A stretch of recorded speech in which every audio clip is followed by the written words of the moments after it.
Hello, welcome to the September 24th, 2024 Club Cubase live stream. My name is Greg Undo and I'm the host of the live stream today. If you have not attended a live stream before, how it works is you could submit questions in the live chat field, or questions can be emailed in advance to clubcubase at steinberg.de. When asking questions, realize that my ability sometimes to answer questions in a real-time manner may soon be eclipsed with the number of questions coming in. We will go through all the questions chronologically.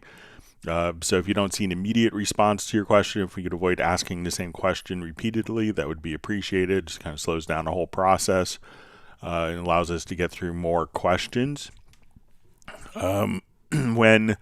When asking questions, if you could specify which level of Cubase you're running, so if it's Cubase LE, AI, Elements, Artist, or Pro, or other Steinberg programs, which version number that you will have, such as 11, 12, 13, and which operating system, that information is always helpful. We should have an index of all of the topics that are covered in today's live stream pinned to the top of the comments field. So you could look for that. So it'll be several hours after. I'll take a quick dinner break after the live stream, and then I will get the topics posted with timestamps so you can immediately jump to particular topics that we covered today. If you wanted to search for topics covered in previous live streams, you could go to cubaseindex.com. And we want to thank Jan from Stockholm for creating a wonderful website that you could search through over 34,000 different topics and jump immediately to the video to show the topic. We also want to give a special thanks to our two moderators. We have Agent K and Jazz Dude. They're not Steinberg employees. They just really do this out of the goodness of their heart to make it a better community experience. So we'll give a special thanks to them. And also a special extra round of kudos for Jazz Dude for his work with the unofficial Cubase Nation Discord. It's a wonderful resource of relevant information for the Steinberg community. So once again, my name is Greg Undo. I work for Yamaha Corporation of America. I'm based in the United States. I primarily focus on Steinberg products. I'm presenting from just outside of Washington, D.C. area in Alexandria, Virginia. And if you are watching live or if you're watching on the replay, please feel free to introduce yourself and tell us where you live. It's always fascinating to see people from throughout the country. All right. So with that, we will go ahead and get started. And before we get started, I just want to, currently we are in the last full day of the Steinberg 40th anniversary promotion. So a lot of the core titles, Cubase, Wavelab, Absolute, Dorico, are 50% off. This is a 1 in 40th, happens once every 40 years. That we see discounts like that. So, and also if you have one of those titles, there are loyalty discounts for different vouchers that you could also utilize. So make sure to take advantage of the sale if you're interested in getting more Steinberg titles. All right, so with that, we will go ahead and begin. Zephaniah asks, hey Greg, when I right click on the mouse, the cursor moves to that position. How can I keep it from moving using Cubase Pro 13 on PC? So usually when I right click, I just get the tools that are available. It could also be, just right clicking on any isn't moving my mouse or playhead position. If I kind of right click, let's see if I hold down like the control or command key and I have my transport set to video files edit mode, that could, but even then, or if I hold down the Alt key or Option key, and just getting kind of the extended toolbar. So when I click with the left mouse, there's preferences for clicking in empty spaces, or if you want the playhead to go to the middle of an event, you could hold down Alt plus I think it's Alt plus Shift, and then you could move, but make sure it's right clicking and see if you have maybe I know some mice are programmable, so maybe there's another modifier key, but right clicking always pulls up kind of the toolbar for me in any window. It's a very kind of Cubase centric behavior. So maybe if you could specify that, Zephaniah, that'd be great.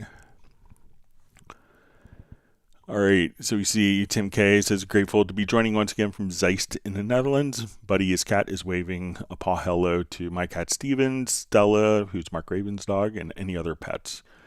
He says he's got his project, his ears and his eyes open, and his thinking cap on. It's a good way to approach a live stream. All right, so we see from DL, how can you record an audio channel and insert its input from another audio channel in such a way that the signal is mono like the source? Okay, so let's say I'll take just this particular file here and I'll do, okay, let's say I have a mono file here.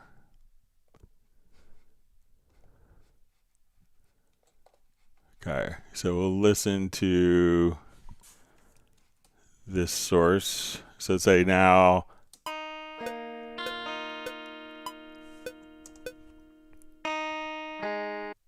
so let's say we have a mono track here. And let me go ahead and put an insert on it. So let's say we will put a little bit of guitar amp.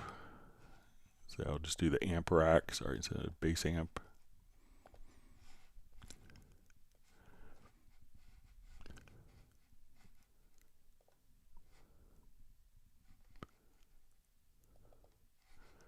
Okay, so now we have our insert. Make sure I put it on the right channel, which I didn't. Sorry about that.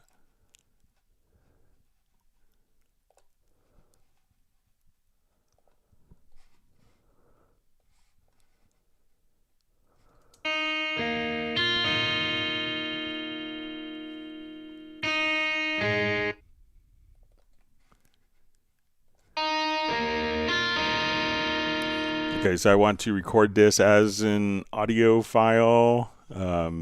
So what you could do is, let's say we're going to take this particular track and we're going to add a group channel to it. So, and I'm going to make the group channel configuration mono.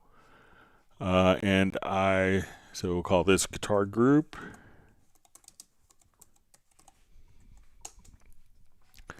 Also, now I want to add an audio track.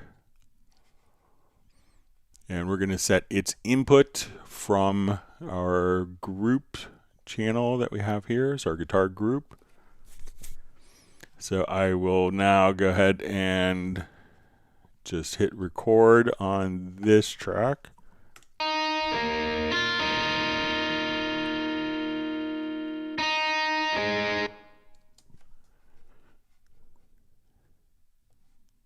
And let me just check my routing.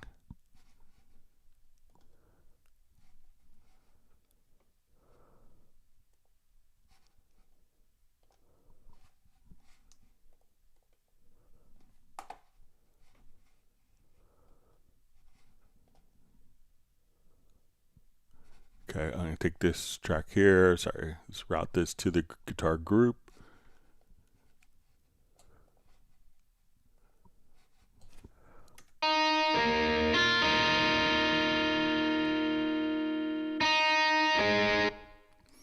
So now when we listen to our guitar group recording, with the inserts, we've kept the mono.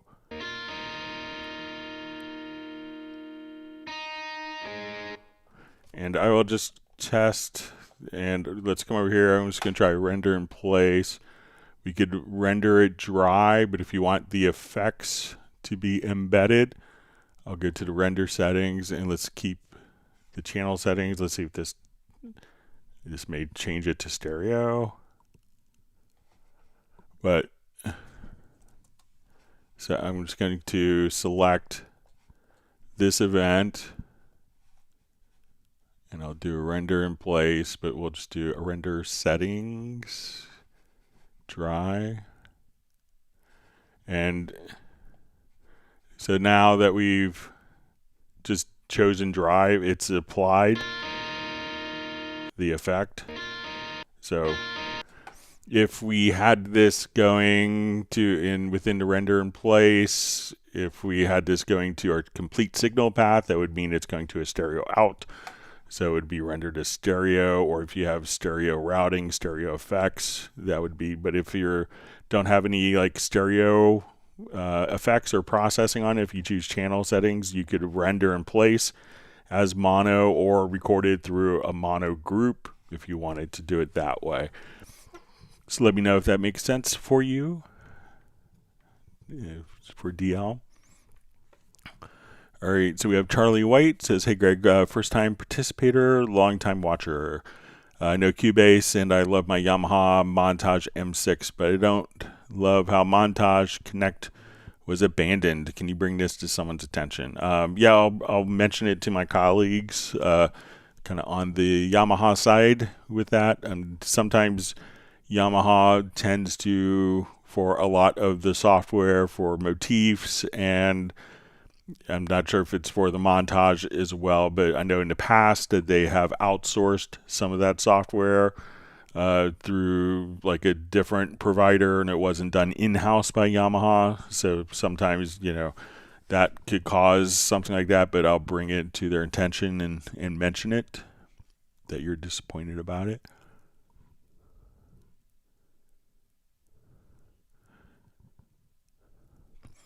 All right, so we see a question from DL. Is changing the power consumption settings on an Intel computer recommended and beneficial for Cubase? Thank you.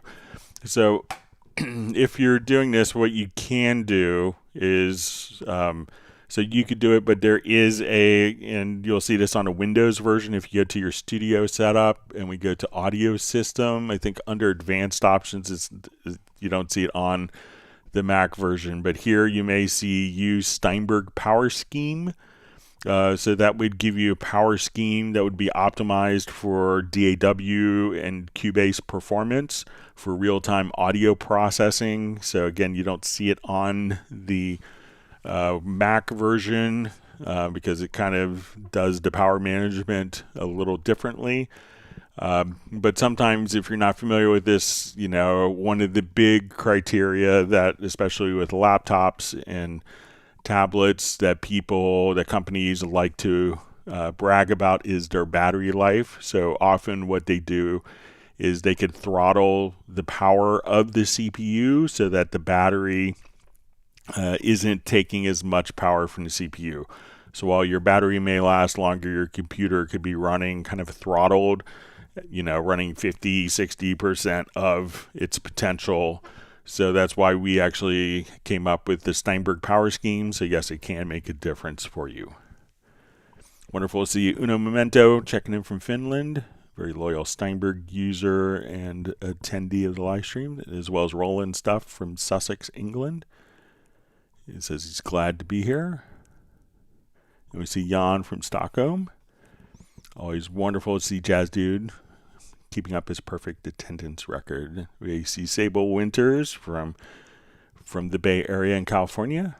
And we have Fly V checking in from Winnipeg, Canada.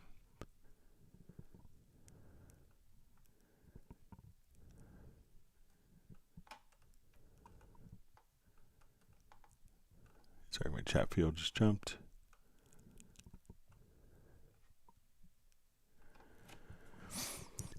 Drift Music asks, just says, choices. Do I watch this dazzling stream or do I watch my company's town hall? So you could probably do both and maybe keep one silent. So, but just in case something important happens with your company, we don't want you to get terminated or lose your job because you watched a Club Cubase live stream. But you could probably set up 2 windows on your screen. All right, so we see Brewing Sounds just saying hello, everybody. Always spectacular videos. Thanks for the kind words. Means a lot. And Brewing Sounds is checking in from Italy. Thanks for joining us.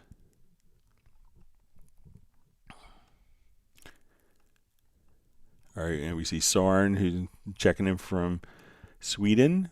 It's busy tonight, but we'll be popping in later. And we also have Stefan from Sweden.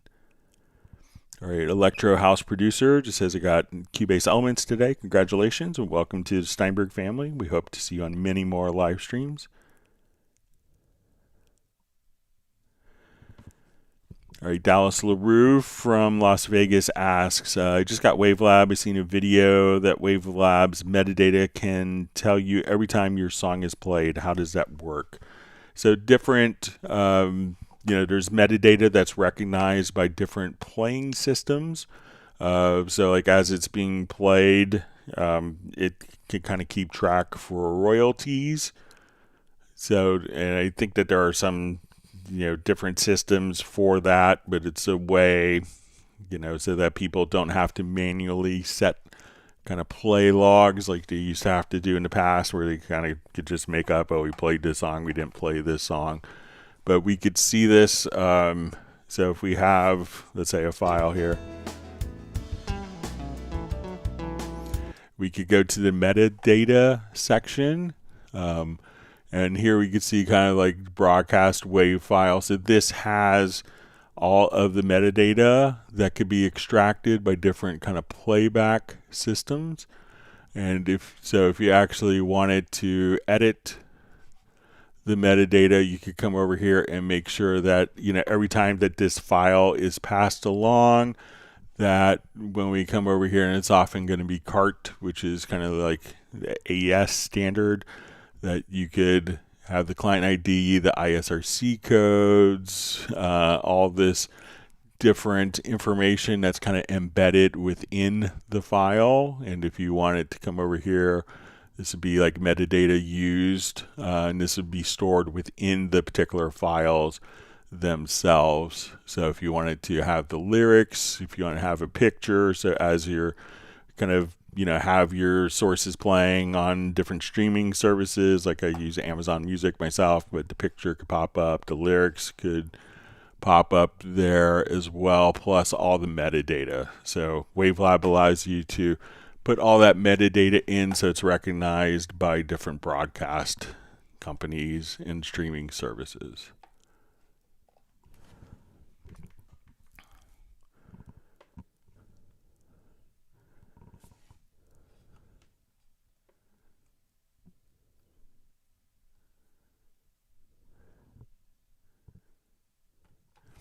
All right, so we have Drift Music, says he's from Cambridge, Ontario, Canada. Says big time fan for a long time. Every night I fall asleep watching these streams, hoping to gather skills through osmosis. Cubase user for the last 20 years. So we're happy to see you on, and welcome, and let us know how the osmosis is working. So, all right, we see David Pastor says from Avellino in southern Italy, running Cubase Pro 13 on a Mac. Thanks for joining us. We see Daniela's Da Vinci Girl saying hello from Bochum, Germany. All right, so we have Disco Polo saying hi.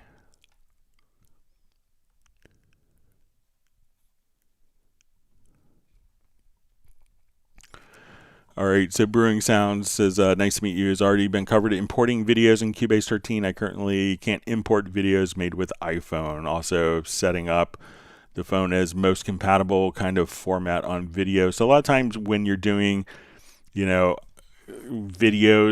that are done on phone, with phones, they often don't have a steady frame rate. So they'll have a variable frame rate. So to save space and to make it seem, if nothing is really going on, if there's nothing is changing, it's a static, a static image, the video is still, it may just, adjust the number of frames. So when Cubase is looking, for videos, it's going to, make sure that you have particular frames. So, and there are a number of codecs, and so unlike standard WAV or MP3 files that are kind of universally compatible with just about every system. Videos have what they call codecs, and this allows the video, which is a large amount of information, to be compressed and then decompressed on playback. So there could, while you may have an MP4 file, there could be 14,000 types of MP4 files that are all different. So there are some recommended guidelines for, and I'll just type in video support in Cubase, Nuendo, Dorico, Wavelab, and then you should see under the Steinberg support, if you come over here, these are kind of the supported containers and the codecs. So we could kind of see these. So a lot of times, like, H.264, H.265 is a good codec to be working with. So those are pretty standard. If your video isn't like one of these containers, there's like a lot of, incredible shareware utilities that allow you to do it. Check out Handbrake is a very commonly used one, so that you could take your video that was done on a phone that may have variable frame rates, and then it could actually output it to a steady frame rate within the right container and codec combination. So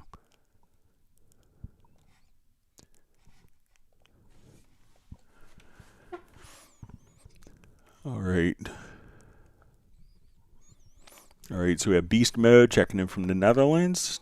Always wonderful to see John Costigan from Kenosha, Wisconsin. And we see Robbie Bowling from Dallas, Texas.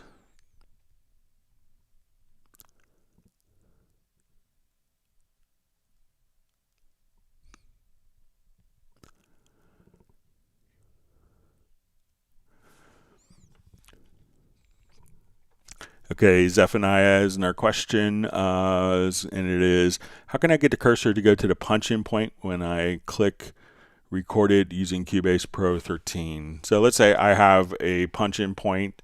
I'm just going to set my Punchin points like right here. Let's say on this track, so I'm going to do, so I just can select like the range here, or I could select an event and hit the letter P. I have a preference that's automatically taking my punch in.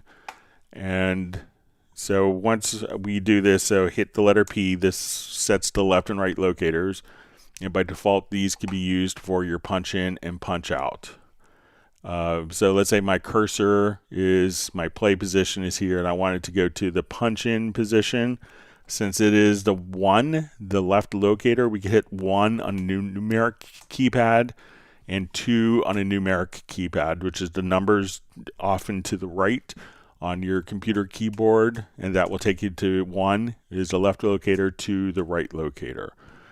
So if we wanted to just do a punch in, I could go to this particular track, we'll set an input,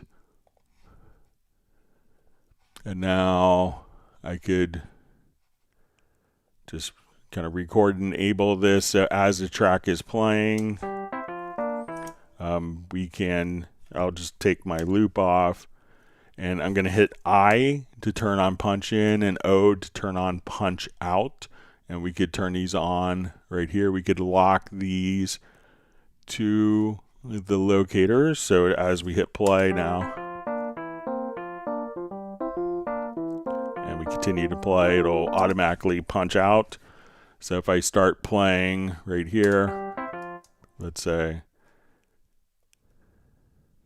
and this could also be tied into check your transport, and then there's also different start modes. So let's say if I'm here, we have this track that we just put the guitar effect on. Now it's going to punch in. When it gets to the end here, it's going to punch out.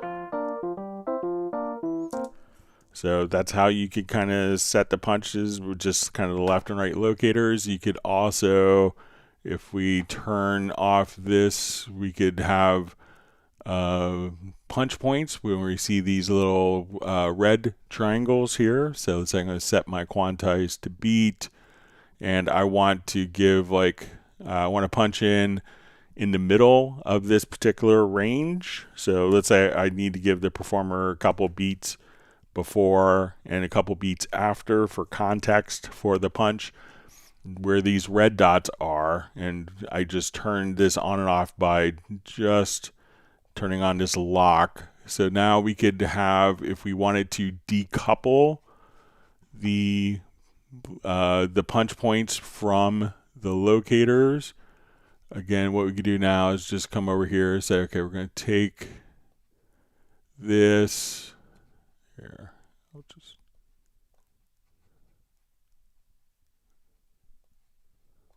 And I'll move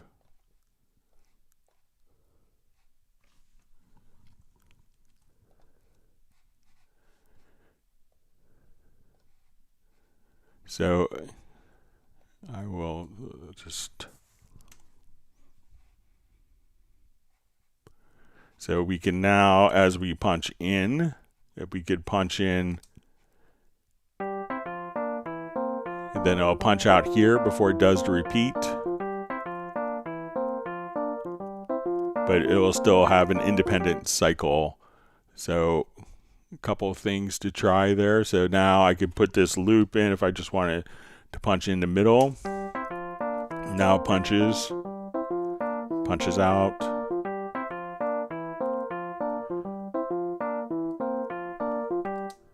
So a couple different ways to kind of navigate and handle the punches. Let me know if that's helpful for you.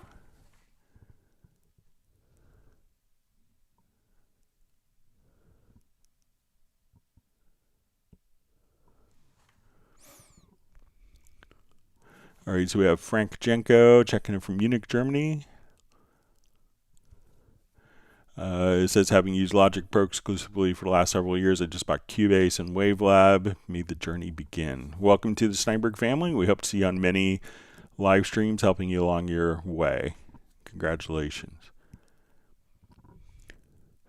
Okay, so we see from Daniela, DaVinci Girl, says, have a problem. For example, I have a MIDI file and a channel and there are breaks and some MIDI comes again.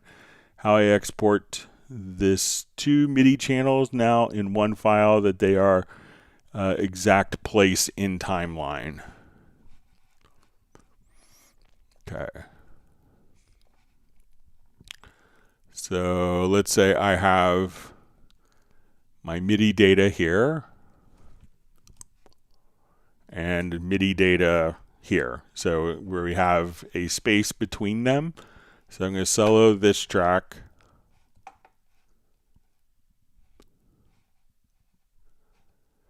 And we will come over here. Let's export MIDI file.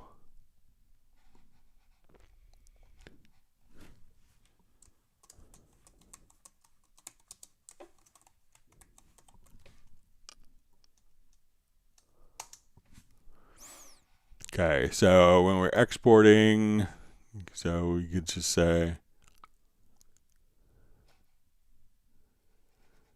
all right, so I'm just going to hit OK. Now we'll go to, I'll choose to import the file, and so we're going to import the MIDI file. We're going to create a new one just to make it easier. We don't have to.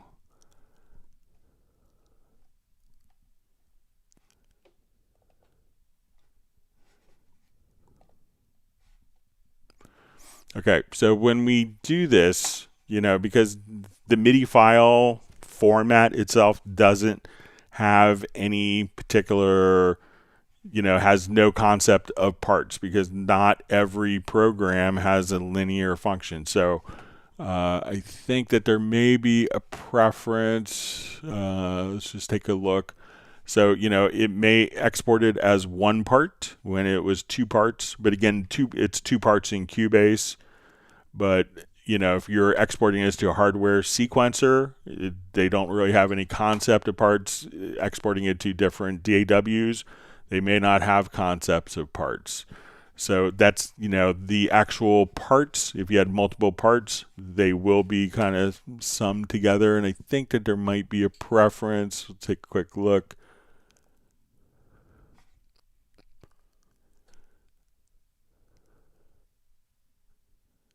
But sometimes there's a I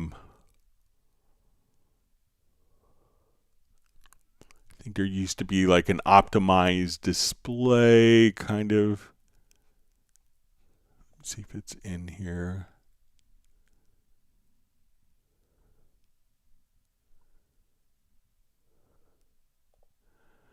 But you know, the MIDI file itself doesn't have any concept of what the parts are. So that's why it's just going to take all of the information and put it into one single event so that it could be played back in all MIDI devices.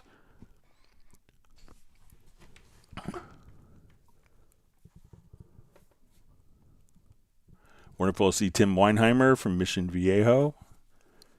Wonder if you got your Hans Zimmer tickets yet for his performance in Los Angeles.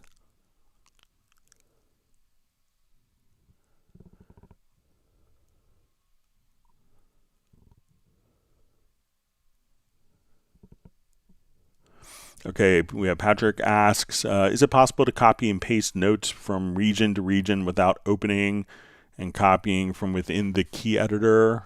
All right, so let's say I have these particular notes. So I could say, let's copy, move my range selection tool to here, and paste. So we've just pasted those particular notes like that. So you don't have to go into the key editor to do that. You could just take a particular range, just Control or Command C, or if you go to your edit, copy, move your play position, move your cursor, and then choose paste.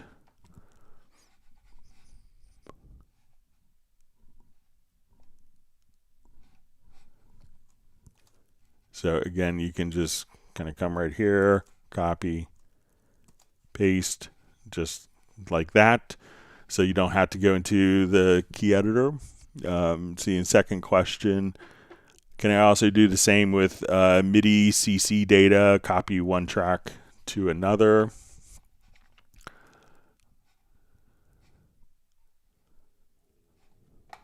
Okay, so let's come over. I'm going to duplicate this track and let me put in some colors so it's not just hateful looking.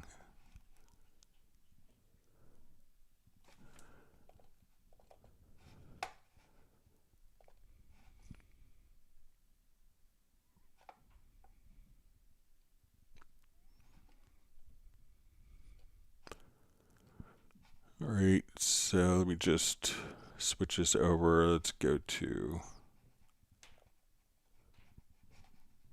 sorry about that there.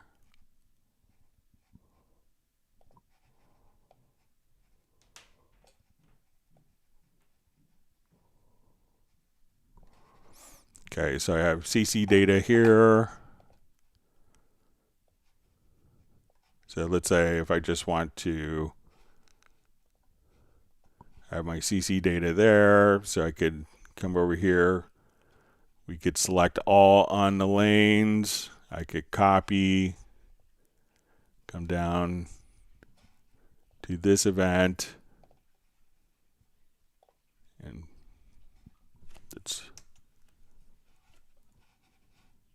we just,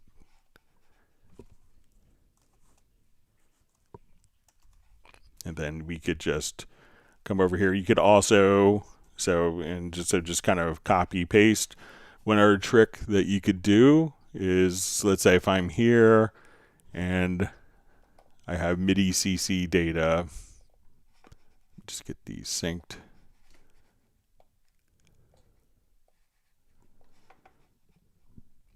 You know, I could come right here, copy, and then if you hit Alt or Option V, you can immediately just kind of paste those particular events in their correct time, or just So again, I'll come here. Let's go to our modulation.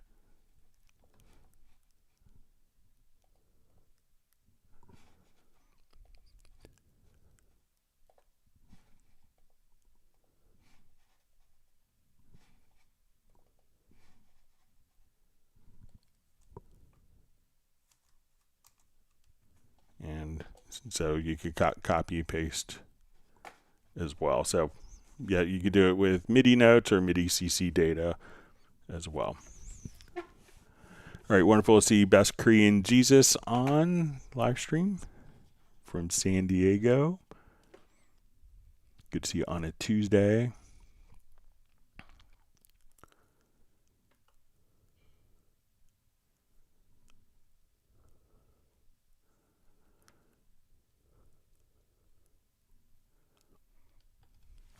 Okay, we have a question from Rob from Tarpon Springs. How do you load a drum map into the editor? I'm using an acoustic agent, Life in 12 bars drum set. Also, is there a preset that could be used universally for this function? So a lot of stuff will be loosely based, like the general MIDI preset. So let me go ahead and I'll just load up that instrument. So we'll come over here.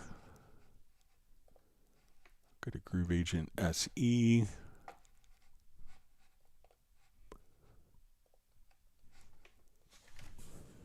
See if I have the kit.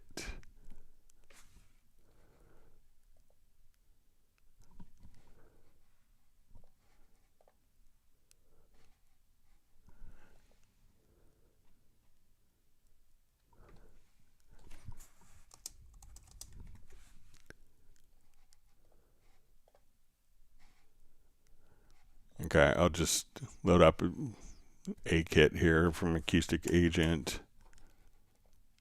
May not have that one. All right, so let's say I have a kit, and I want to create the drum map. So where we could see exactly what sounds are being triggered by each note. So to do this, what we can do is we're going to select the drum track under the routing tab where it says no drum map. With Groove Agent, you could just choose create drum map from instrument. Once we've done that, we can now double click, and that drum map for that particular instrument is automatically been created. So I can see that, okay, we have our kick, we have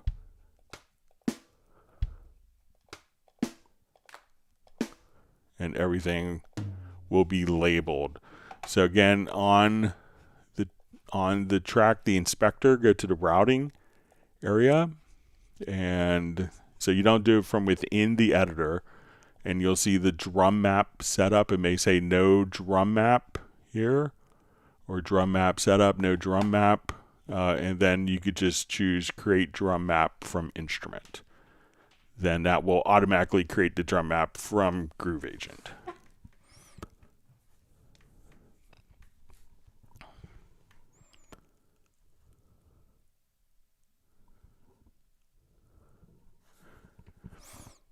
All right, JLR asks, hi Greg, hope you're well. I'm new user Cubase. Congratulations and welcome to the Steinberg family and to the live stream. And I was wondering if there's a way to export the video in its original resolution. It seems to be no choice but 1080p. So when we go to export a video, I'll just import one.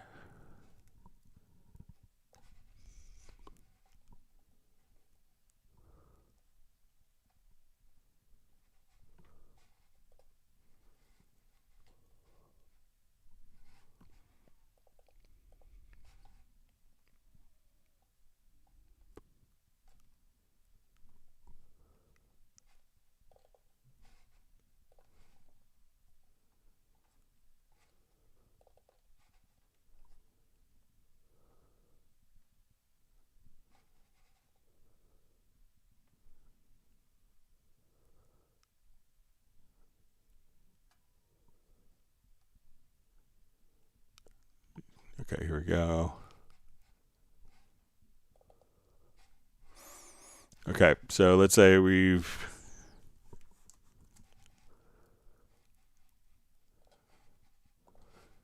Okay, so we have our video. We want to export it at the same resolution.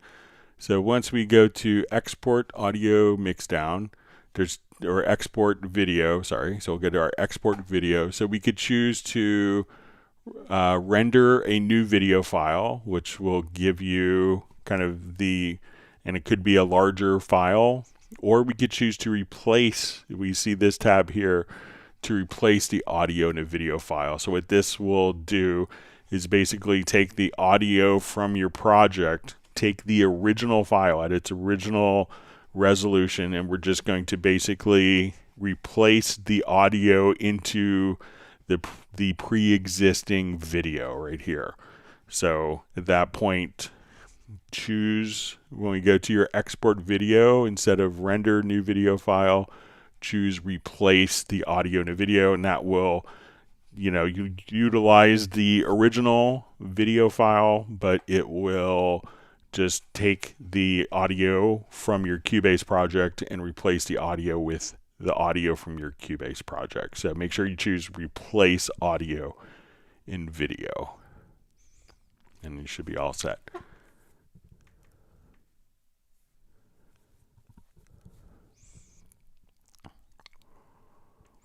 All right, wonderful to see Catherine Leduc from Southern France. Thanks for joining us today.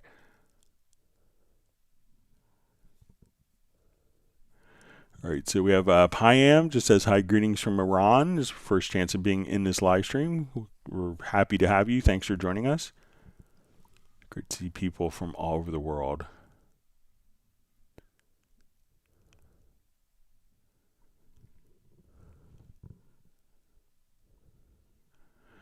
All right, Catherine's question is, hi Greg, could you explain what is the follow tempo audio option in the right zone of the media bay when it's open with F5? Okay, so let's take a look at our media bay. So let's say our tempo right now is set to, we'll do 100 beats per minute.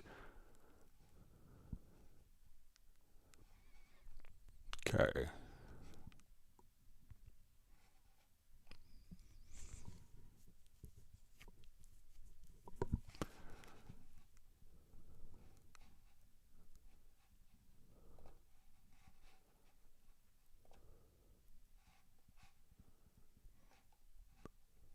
Okay, so I'll pop over here to VST sound.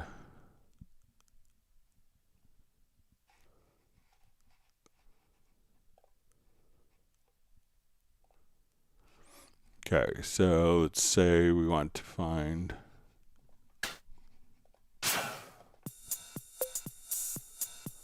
I'll open up the right side here. All right, so I think that this would be just so let's say if I want to take this file, and if it's set to follow tempo,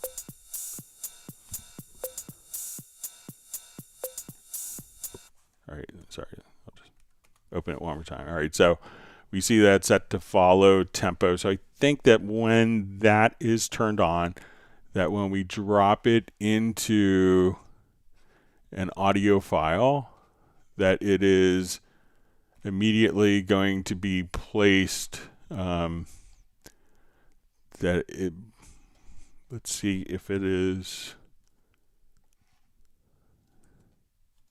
sorry, keep going the wrong thing.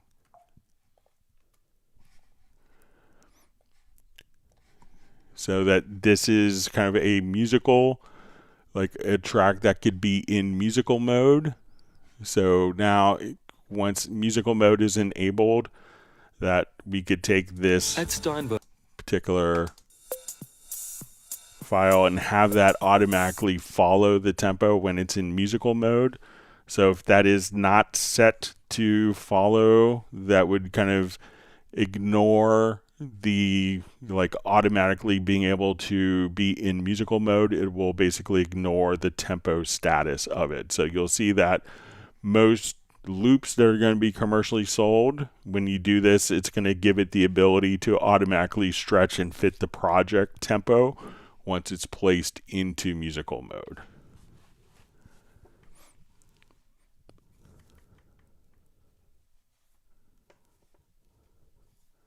So we see Pyam just says maybe it was end of questions. So you could just, yeah, so you could just ask any question you want in the chat field.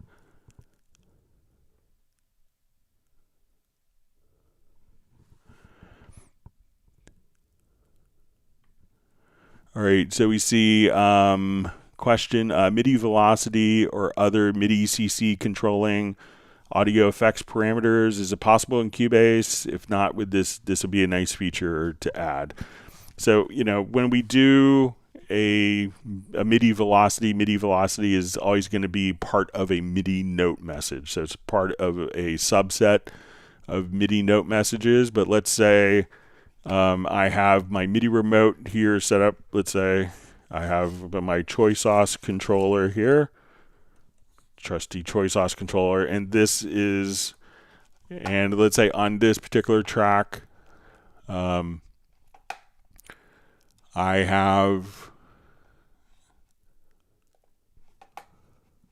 let's say, a squasher plugin, and I want, so this is transmitting MIDI CC. I've set this up in my MIDI remote, so you can set up anything that transmits MIDI, and all I would have to do is right click and I say I want this fader here, this 8th fader, to control this parameter. So I could right click and we'll say pick up from MIDI remote mapping. I could move the fader. I'll say, okay, let's get to my Choy Sauce. I move the fader and I say apply mapping. So now that fader is controlling this parameter. If I want this parameter, I could say pick up from MIDI remote mapping, and I move the fader, double click. So now I move fader 7, it's controlling this parameter. Move fader 8, it's controlling this parameter. So you already have a lot of capability. So fader 8 is that parameter, and I could control this parameter here with fader 7. So if you wanted to do it directly, you could do that. Now you could also use quick controls. So you could, for every single plugin, come over here and say, okay, quick control is going to control my input volume. And you could assign any plugin parameters using quick control, so that these are my first 8 parameters that I'm going to utilize.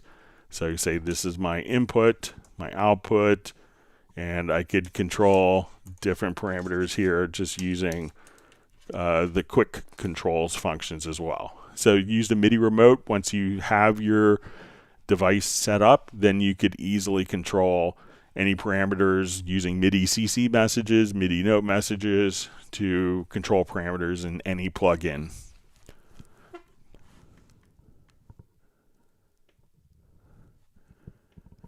Okay, so Pyam just says, I may know where I could put my questions. So you could just type them in the chat field, and then we'll get through them.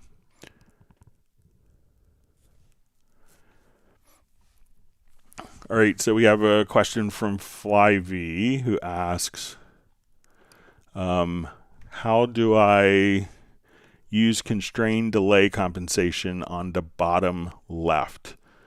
Okay, so when we have constrained delay compensation, so let me just jump to a different project here.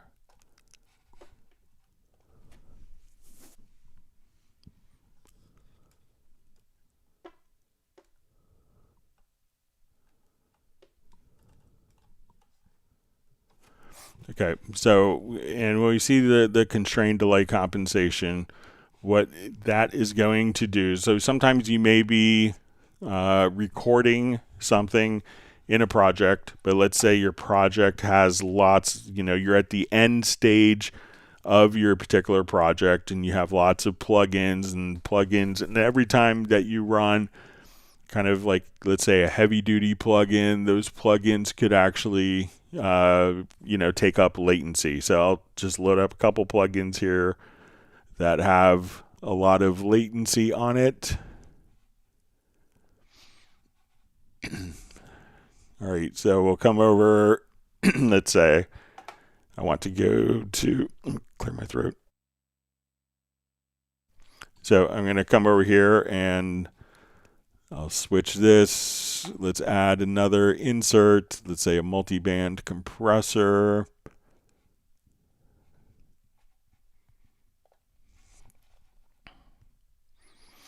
Okay, so when we are recording, just because we put these plugins, now latency is a combination of the buffer size. So when we come over here, we can see that my buffer for my audio interface is set to 512 samples. So we could see, okay, we have the latency for there, but also plugins can cause latency. So when I want to scroll down, I'll just set up a quick section here. We could see what the latency is on this particular channel. So we can see that on this particular track, with all of the plugins, we're going to have 359 milliseconds of latency just because of these plugins. Now, if we have like 80 tracks with like heavy duty plugins that are causing latency, when we go to record, like if we recorded on this track, we could see right now that just this track is going to cause 1/3 of a second of latency. And we could see how much latency each plugin is costing. So we can see, okay, this is 100, the vocal change 236 milliseconds, 123 milliseconds for the multiband compressor. So if I wanted to track, but I didn't want to have to go in and turn off and disable all of the plugins, we can see that now that the plugins are disabled, we don't have any latency. So if I turn the plugins on, we could see that this latency is turned on. So what this button would do is it will look for all the plugins that cause latency above a certain threshold, and that threshold is user definable, that it can just simply come over here and bypass those particular plugins. So what the constrained delay compensation will do is just simply come over and turn off plugins when they're like set for like record enable. So let's say I want to record on this particular track, we can turn this on and we can see that the vocal chain got turned off. And that's because this is exceeding the latency so that, you know, it doesn't sound like a really bad delay as you're recording. So the constrained delay compensation allows you to bypass heavy, high latency plugins and kind of by hitting one button, as opposed to having to search through every track in your project and manually disable plugins for a better tracking experience. Many plugins will have no latency. Some plugins that are kind of looking ahead for particular processing will have latency. So the constrained delay compensation allows you to easily turn off all the plugins that are imposing latency during your tracking session.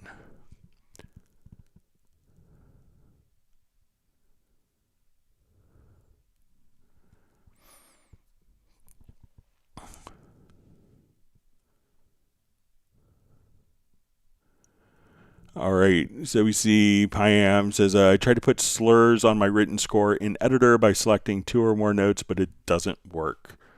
All right, let's take a look.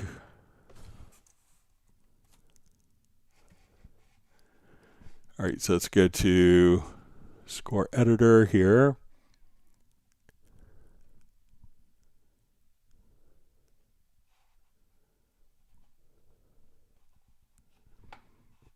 Okay, so I'm going to select, let's say, this group of notes. That's selected, and then I'm going to put the slur on.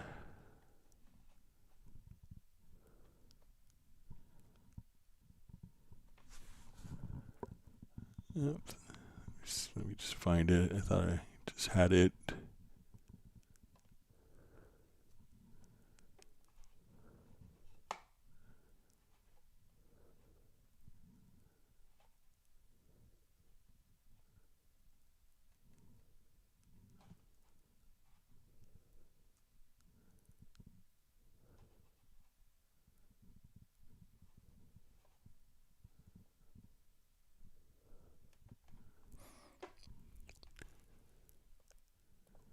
Thought I just saw it in here.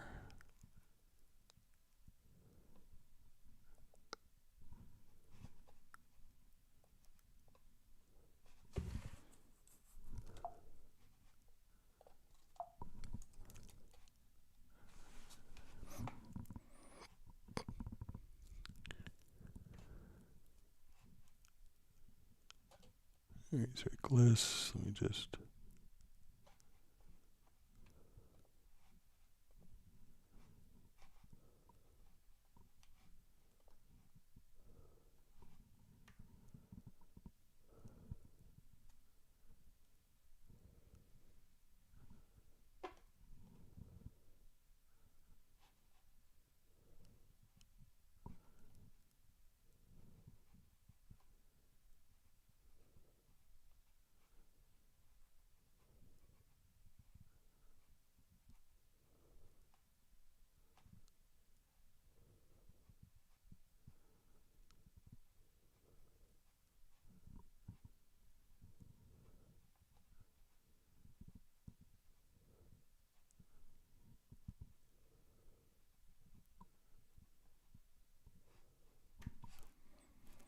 Alright, let me just see if I can find where the slur is. Sorry for my brain cramp here.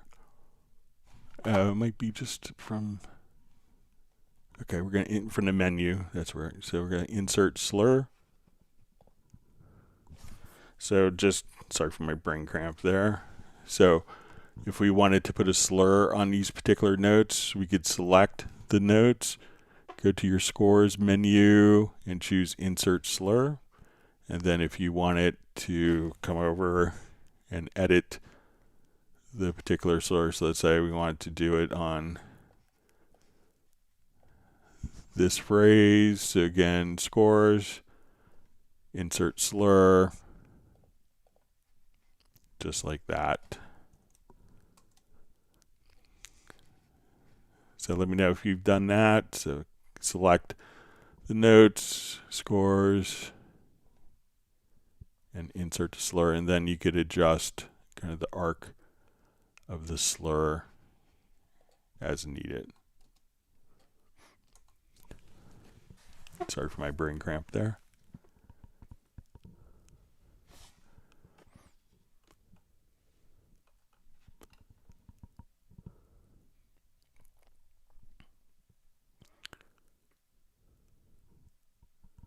All right, wonderful to see Pertti Kominen from Finland on.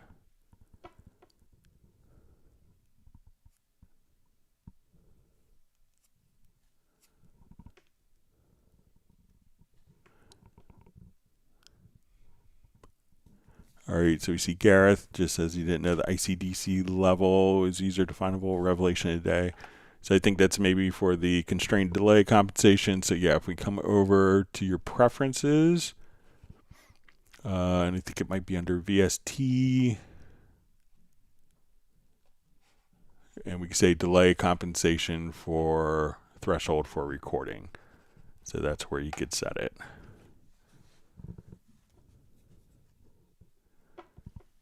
All right, you see Jazz Dude said there's a great Dorco live stream. Probably my colleague John Barron doing Discover Dorco. So,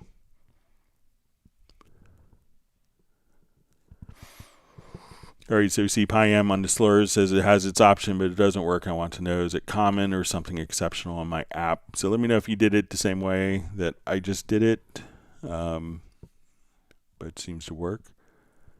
All right, so we have Pablo, Michael, Teens, and Gareth, the whole Hot Mess ensemble on. Great to see you guys on.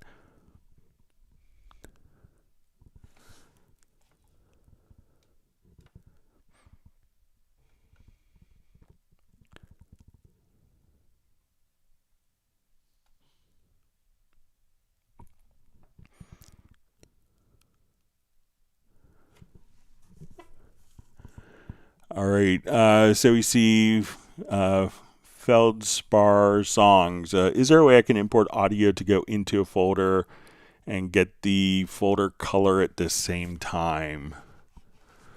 So I don't think, when we import audio, we'll just give it a shot here. So let's say,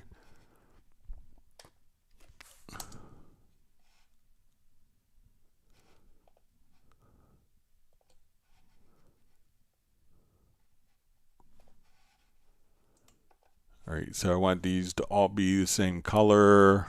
So I don't think it's automatically going to be colorized based on the folder track. You could change it that way, but by default, all the colors will be independent. But let me just we'll try here.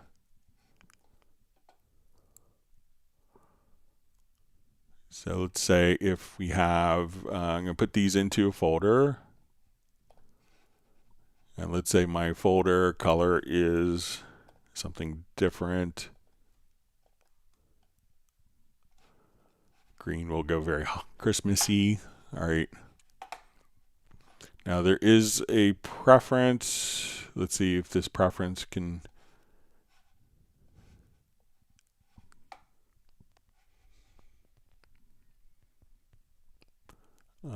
On, let's say, track and mix console channels, let's say auto create channel color mode. So we can say, I'm just going to choose use previous track color. So let's say if I drag in an audio file, that would automatically use the same color as the previous track, but not necessarily the color of the folder track. But if these are all kind of set to the same color, so let's say I have these all set to green, and now I drag a track into the folder, that with that preference setting, that would automatically keep it to the same color as the previous track. And so if these are all the same, you could drag and drop, or if we just double click, we can add the audio file. It's not in the folder, but it will retain the color. So once again, go to your preferences or settings, to user interface, track and mix console channel colors, and you could just choose to use the previous track color. I usually have mine set on use previous track color +1. So, and you could change that preference. So now as I add an audio file in, it will increment the colors as new tracks are added in, so that we don't have the same colors. But if you choose to do the same color as the tracks are added, it will be the same color as the previous track. So you could try that preference setting to see if that makes a difference. So we see, hey Greg, Rick here. Is there a Zoom meeting next week? Guests maybe? So let me look at the calendar. It might be, the last meetup might be on Friday. I think it might be Friday, because it snuck up on me.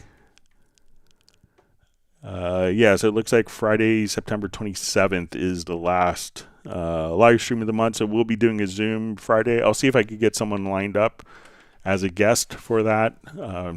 On August, it was like the Friday of Labor Day weekend, which wasn't the best time to get a guest, but I'll see if I can get someone lined up for Fridays. But yeah, so this upcoming Friday, for those people that haven't done this, the last live stream of the month, our tradition is that we'll do a 2-hour live stream, and then we do 2 hours of a Zoom social meetup. And sometimes, like once a quarter, we'll have guests.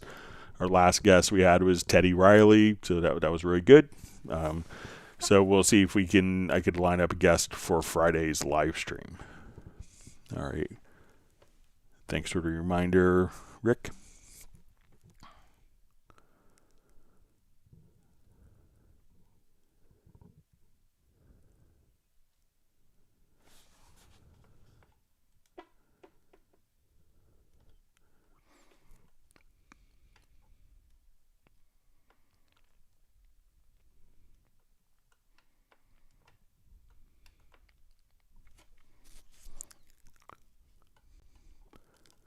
All right, my chat field just jumped. Let me find my...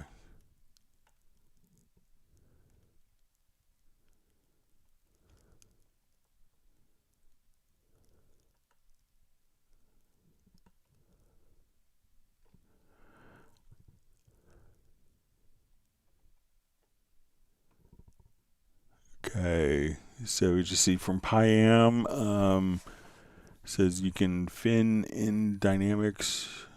Okay, so we see a question from Steve Green, who asks, Greg, after unmixing vocals and spectral layers, is there a way of further removing delay and reverb to get a completely dry vocal. Thanks. So when doing that, it's not, when you're doing the vocals and you're unmixing, it will take out, I think most people when they're doing this, and we'll just show this quickly here for those who haven't seen this. Let's see if I have on my recent lists.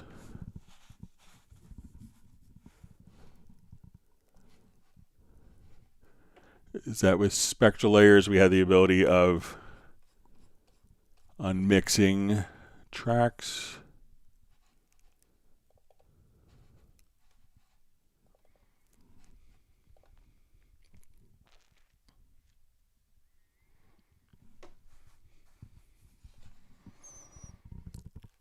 So if we come over here, let's say we'll take this particular track, and within spectral layers, I could now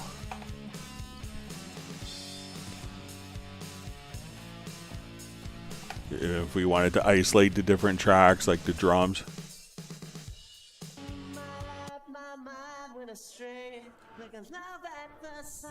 So let's say if I drag over, never saying a word, I tried not to show it. She touched a nerve. So the vocals will have the effects that were on them, because if you remove the vocals and all the reverb and everything is still in the file, that could be problematic. But what we could do is I'm going to just do a quick bounce selection. So now this is a separate file, and I could come to this file, and if you have Spectral Layers Pro, there is some methods. So let's come over here. I'm going to process this in Spectral Layers.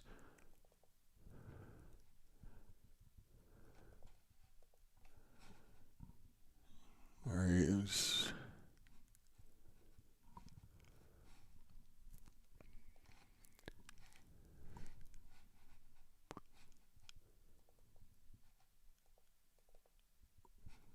Make sure I bounce that. I'll just do a quick.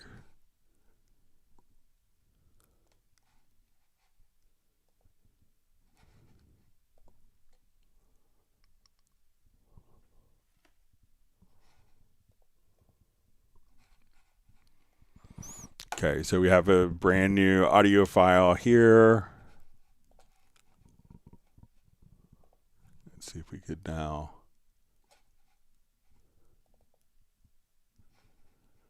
But let's come over here, and there is like some de-reverb. So if you wanted to like de-reverb the vocal,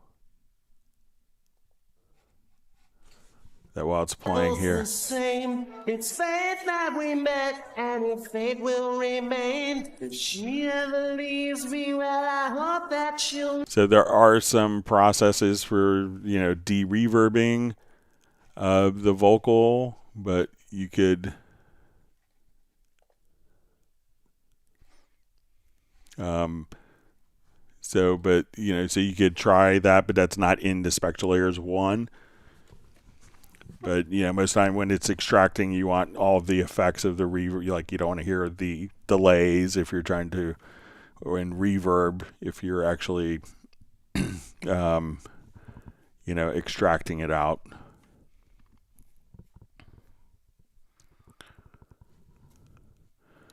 All right, so a question from Anop Pisanpan or Pisanpin. It says edit audio at 432 hertz. All right, so let's say if we wanted to come over here and we want to do some very audio.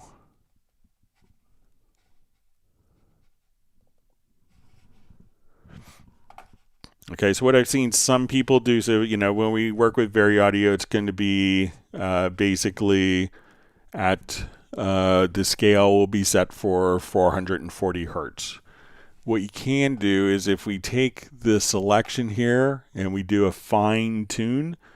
So let's say Figure the math in my head if I need to go up or down. So if you have 432, if you're dealing with audio at 432, you could try to adjust the fine tune, and I could be wrong in this, but let's say if we go up 8 cents, and now that we do the adjustments, as we move something in tune here, we could work at 432K or 432 hertz.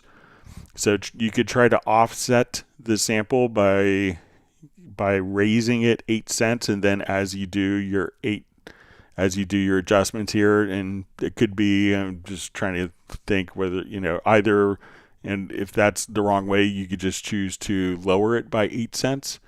But I think if you just put 8 cents of pitch shift here, that when you tune it, then you're actually tuning to 432 audibly as you hear it. So you could try that.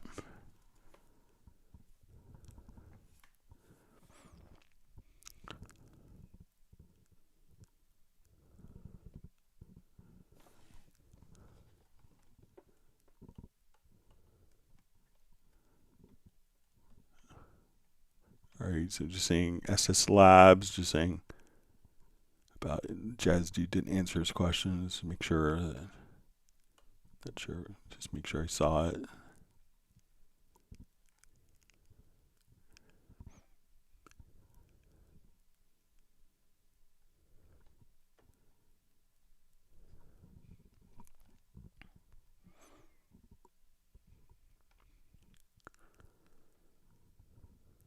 All right, so we see Daniel checking in from Croatia. Says just got home, got some chips and got some smokes, and go Gregatron. All right.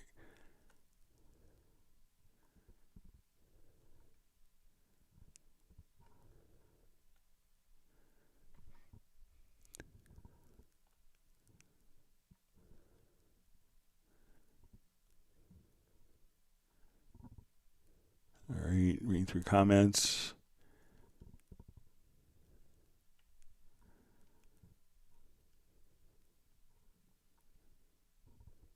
All right, so we see Neil Conway on from Oregon, I believe, if memory serves me right.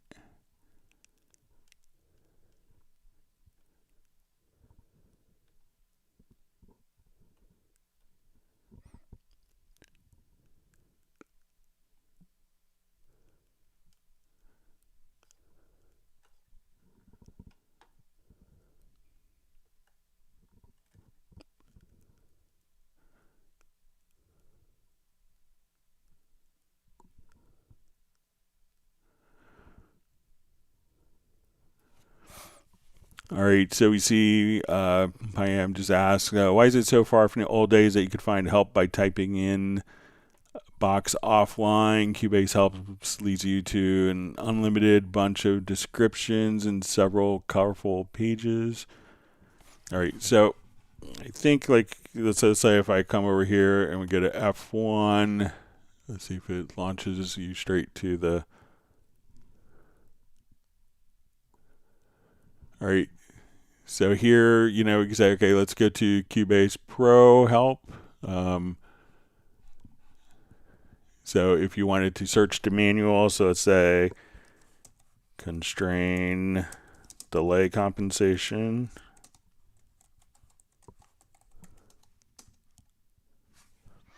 All right, and now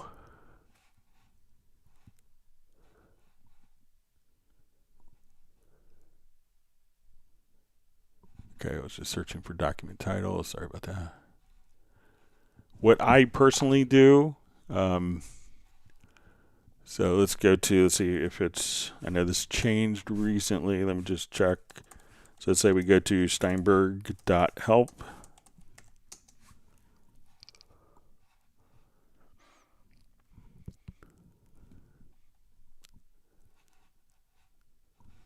Okay, so let's say Cubase Pro.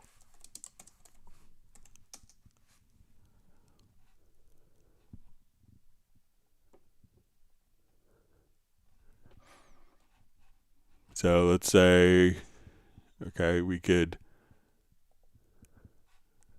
Come right over here. So let's say we want to go to Cubase Pro 13.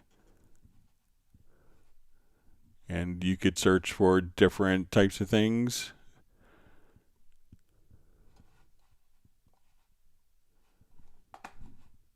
So what I do is, you could always download the manual. So like when I'm looking up something personally, I'll just come over here to Documents. I have it downloaded just as a PDF file. I keep it on my Kindle in case I need. And under Documentation, I see Cubase 13. And there's kind of web help, and then there's a PDF version. And this is more like a traditional written manual. And here you could just say, okay, let's go to, okay.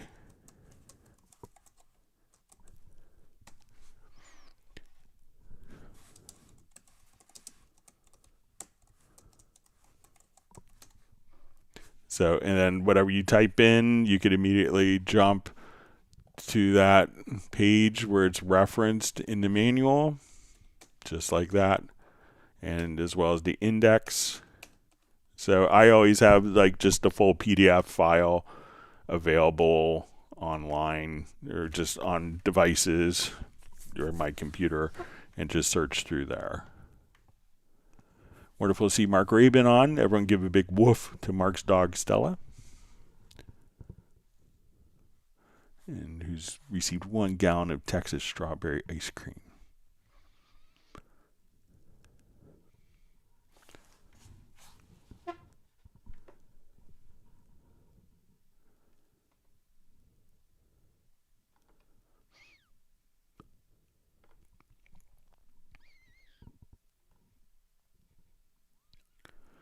All right, Catherine Leduc just says, could anyone tell me what a Zoom meeting is? Sorry if I sound like I just came out of a cave.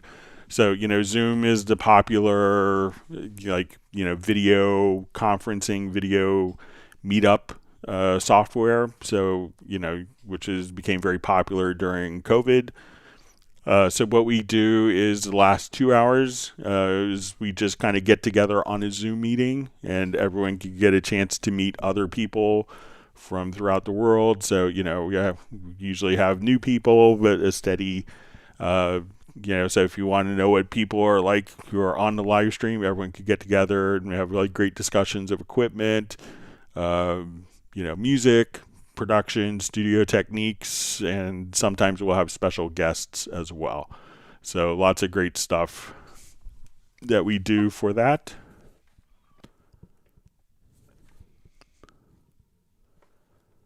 So yeah, definitely check it out. We'll be doing it next Friday, and we usually go 2 hours, and then it's about 2 or 3 hours for the Zoom social meetup. So it's a lot of fun. I look forward to it every month.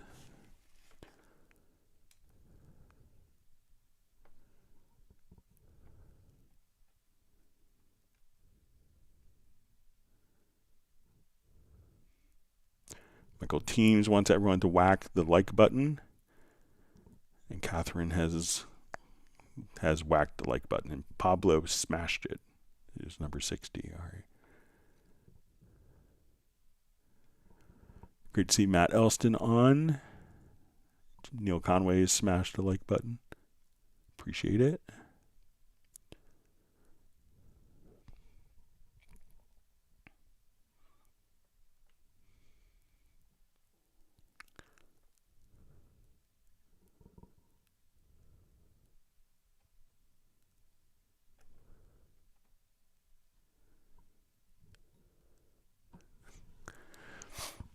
So Mark Rabin says, I want to know who determines 432 hertz A. Like, how do you listen to Earth? And just curious. I've wondered this for a while. So I think it kind of started with, like a YouTube video where like little grains of sand, when they were vibrated at 432 hertz, made a prettier pattern. So, but there's different tuning standards over the years. So.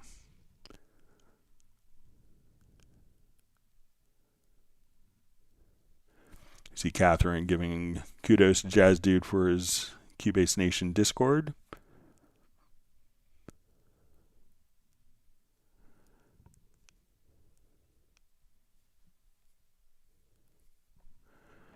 All right, Daniel just asks, I'm just curious how many questions we answered today or last time that can't be found on Cubase index. So I think pretty much all of them can be found on the Cubase index. So I'm not sure, I think every live stream has unique questions that haven't been asked before. So, but, I think also the immediacy of getting an answer to your particular question today is a good thing. But I haven't done an analysis of questions that have been covered before. We obviously have some duplicates, but I think every live stream has fresh new questions as well.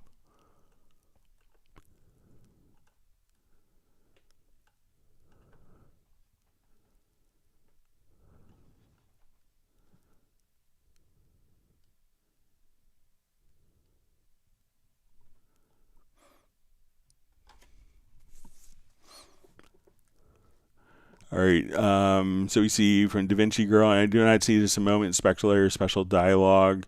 It's almost not possible for a voiceover.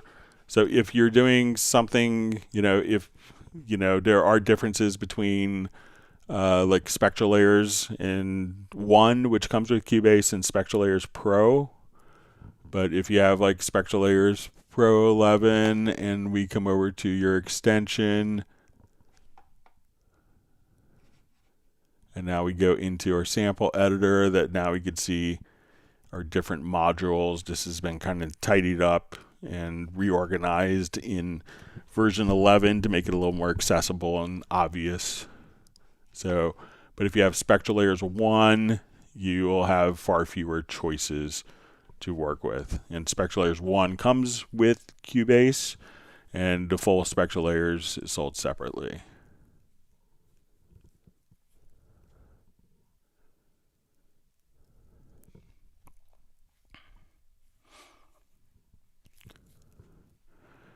All right, Barangadanga Jam Sessions asks, hi Greg, can you do a quick rundown of some of the coolest features in the full version of Groove Agent? Thanks.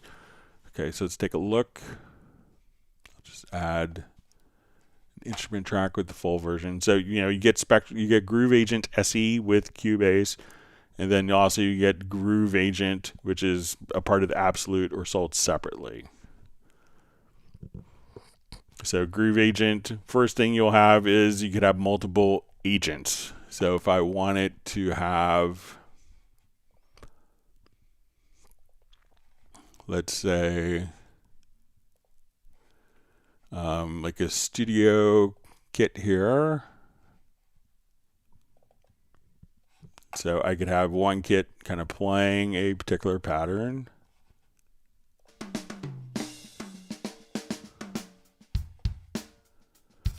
And let's say I wanted to have a different kit that was playing maybe more of an electronic pattern. I could now kind of come over here.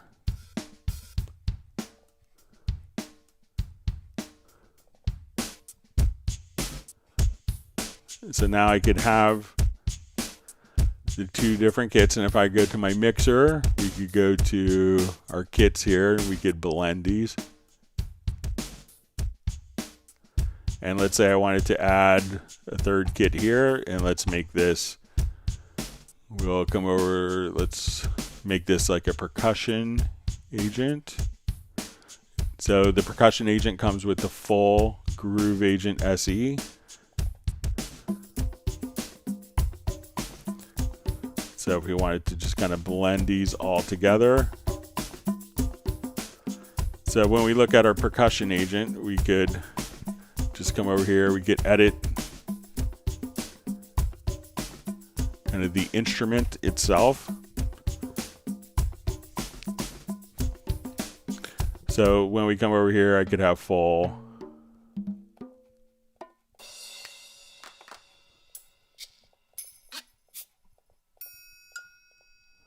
So, and what's kind of cool about this also is in the full, I could just, let's solo this agent here, but if we go to our pattern, I could add in different instruments. So let's say I want to add like a tambourine.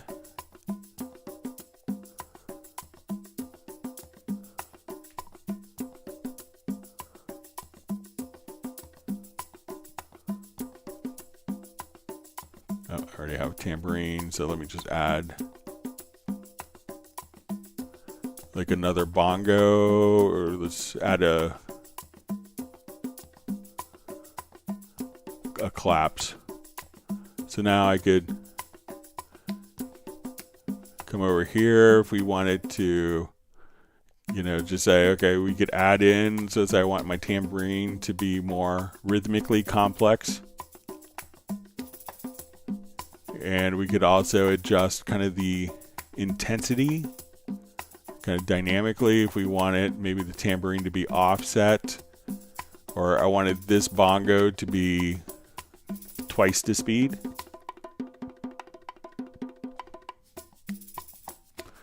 So we could kind of have fun and do all of those different aspects of it. Now, what else is kind of cool is, let's say if I come here to my Beat Agent kit, is we could have, let's say I want it, there's a performance section as well. So when we go to the instrument, we could go to performance. So let's say I'll just stop for a moment here. We'll go to perform, and we could activate the performance tab and say, okay, I want to trigger a particular, let me make sure I'm the right octave here.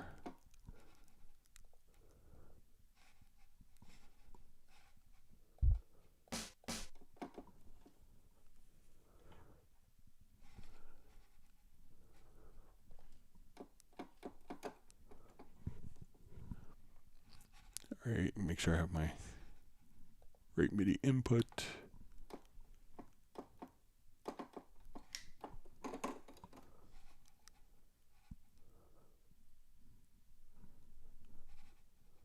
All right, let me just put it on the right channel.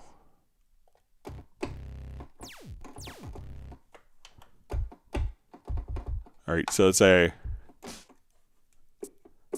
I have hi-hats here. So I want to take this hi-hat and do like note repeats.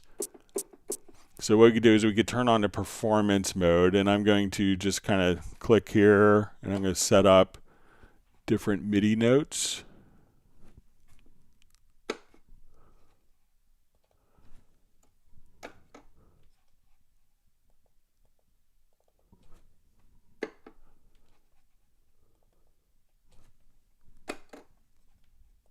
So I'm just hitting a MIDI note from my controller and assigning.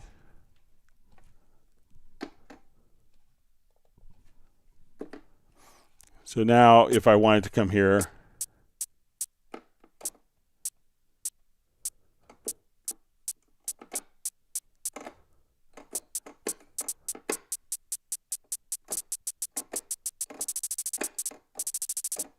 I could do note repeats here.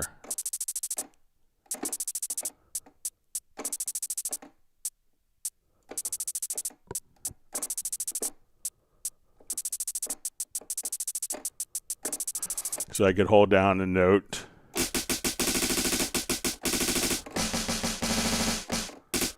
and do note repeats. So it's kind of very common kind of MPC style workflow. So you're going to have kind of an entire performance section. Also, when we drag a loop into Groove Agent, so let's say I'll go to this agent and I want to drag in a loop. So let's say as we go to play back the particular loop, let me just...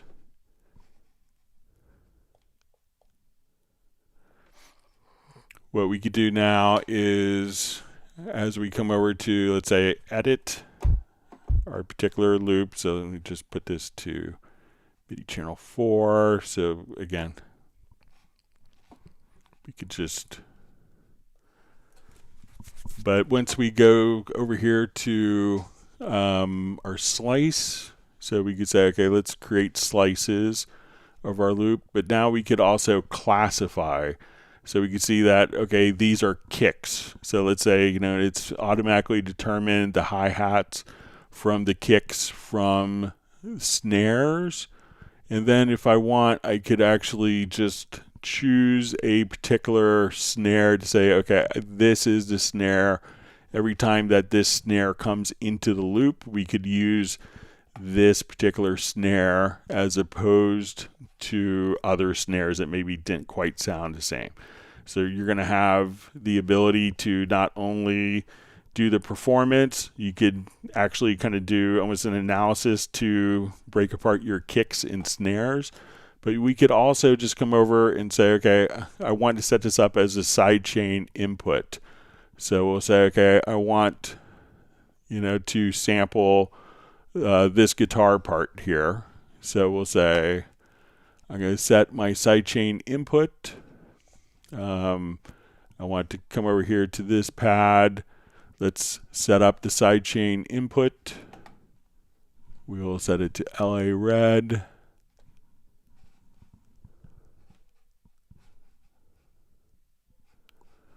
All right, so now we're going to come over, activate the sidechain, and then if we want to actually just record directly inside of Groove Agent, we could sample directly inside of Groove Agent as well. So if we wanted to do our sidechain input, let me just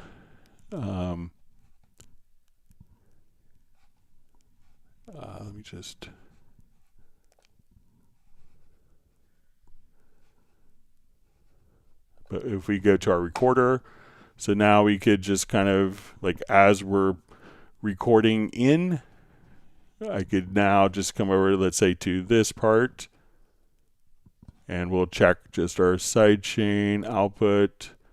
So we'll say, okay, we're going to send this to Groove Agent. So now Groove Agent is ready to play.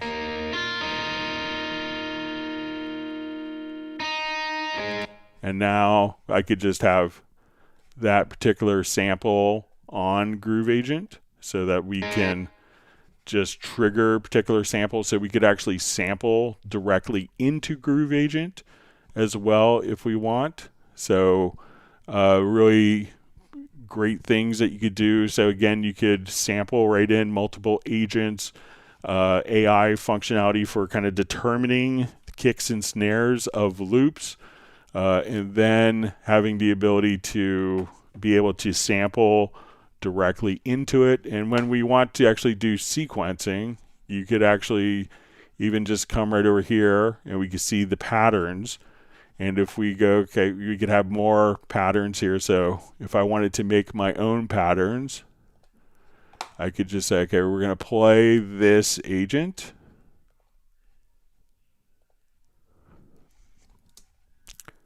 And I could just kind of paint in my own pattern. So it has its own kind of drum editor built in. So we say, okay, let's come over here. Let's just put in 6.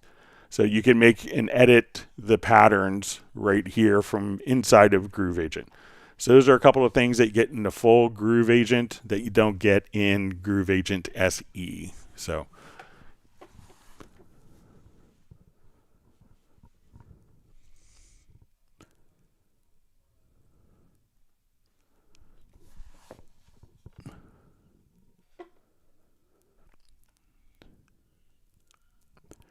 all right, so we see Mark is not with his dog today, but that Stella is home with Mark's wife.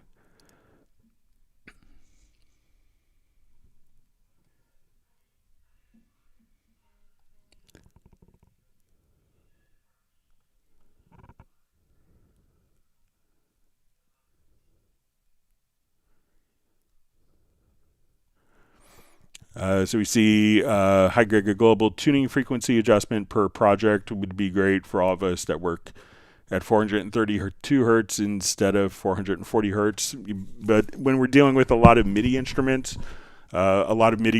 will allow you to have different tuning scales, but it's not a requirement of MIDI. So there's lots of MIDI instruments themselves that don't have the ability of working at 432. So that could be why you don't see it globally set, because not all elements in your project, so most external MIDI instruments won't allow you to do that. A lot of VST instruments won't. A lot of the Steinberg ones will. So if we come over here to, to Retrolog, for instance, we could come over and set the tuning to 432 as we can with Hallian Sonic or Pad Shop, but not a lot of other instruments will allow you the ability to work at 432 hertz. So if we set it globally and not all the devices are capable of doing it, then that could cause more problems as well.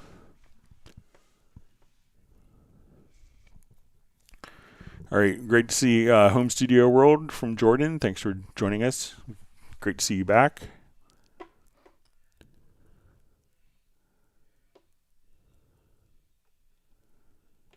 All right, always wonderful to see Michael Pierce on the live stream from Grand Chapel Studios in England.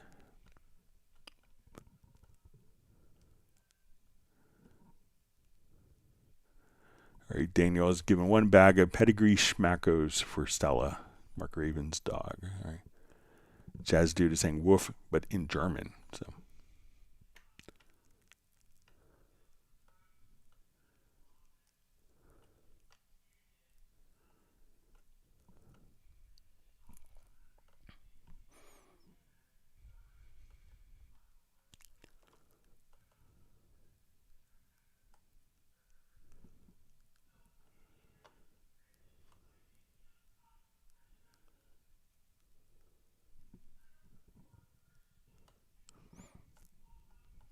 All right, hang on 1 second. Let me just, my chat field jumped.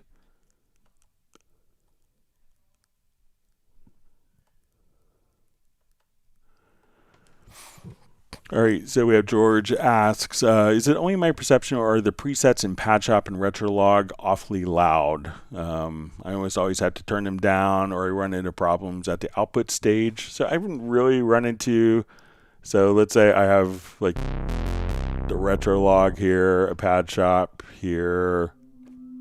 It could depend upon the patch. If I go to a groove agent here, but it doesn't seem like they are. I haven't had the perception that could obviously like this may cut through if we adjust the filter here. That could sound softer because there's less kind of harmonic energy, but I don't think that they don't come off to me when I use them in conjunction with other MIDI instruments from different companies that they are louder and I have to do any special gain adjustments, but I'm curious if anyone else finds it that way. So wonderful to see Michael Marshall checking in from Somerset, UK. Thanks for joining us.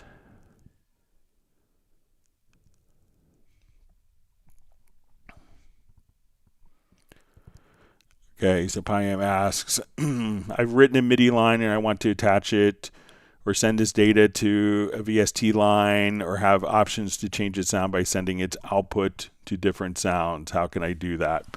So let's say if I record something in this Rhodes patch here. So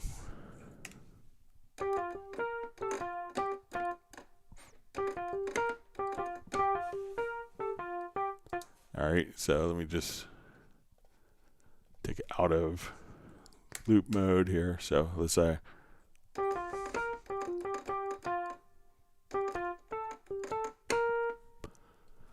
right, so now I'll hit record.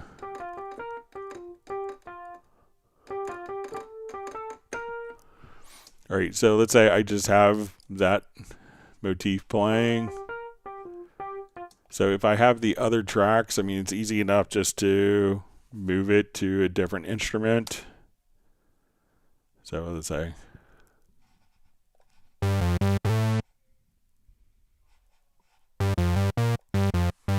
And I want to layer that. I can hold down the Alter Option key and move it to Pad Shop. Back to our original.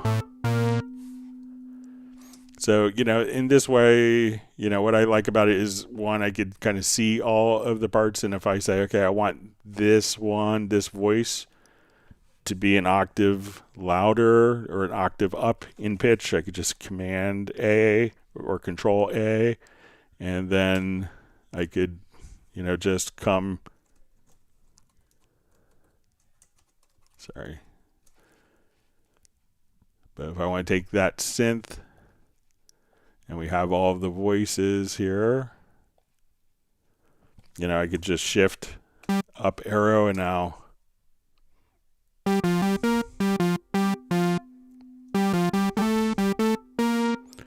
and if I wanted these all to be in one track, you could just come right over here and then say, okay, I want to put these into a folder. And now all you'd have to do is say, this is my synth folder, and I could record enable on this synth folder as one track. And then all you'd have to do is, as we do this, we'll just make sure that we have all of the tracks armed. So as I record in,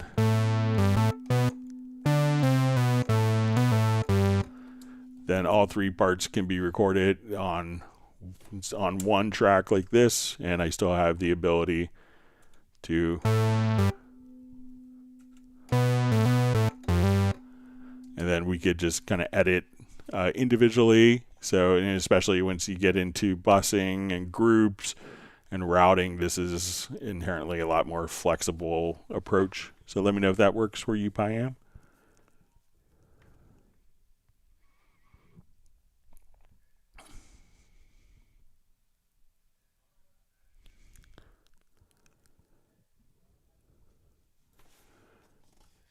All right, so just see, from Elvis Fortuna, I'll just copy this and put it into Google Translate. Something about a CMC QC.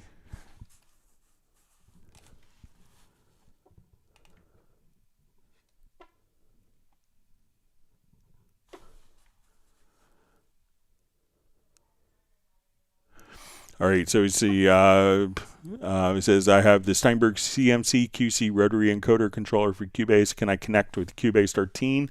So I'm not sure if it has the MIDI drivers for the latest Macs, but if you're running Windows, I think you can still use it with Cubase 13. But if you wanted to run it on Apple Silicon, I'm not sure if you could run it natively if the MIDI driver works, but you could still use it. So people still use their CMC controllers. Even though you've been discontinued like 10 plus years.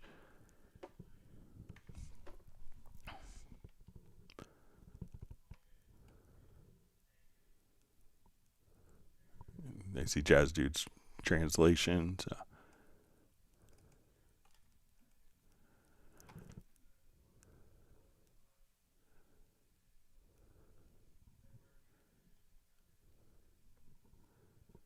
All right, Michael Teams is given, looks like 7 gold medals to Jazz Dude.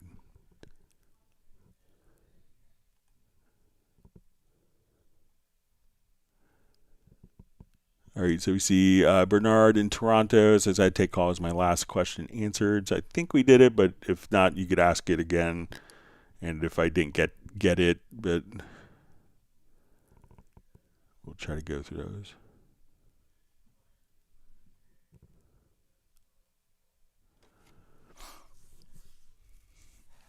Okay, so we see from DaVinci Girl, Daniela just says, again, to ask for exported MIDI files, I need to know how, if there's a break for instrument. I wish to export the MIDI of a full song and bring all channels at least to one MIDI file for the, let's see if it's continued.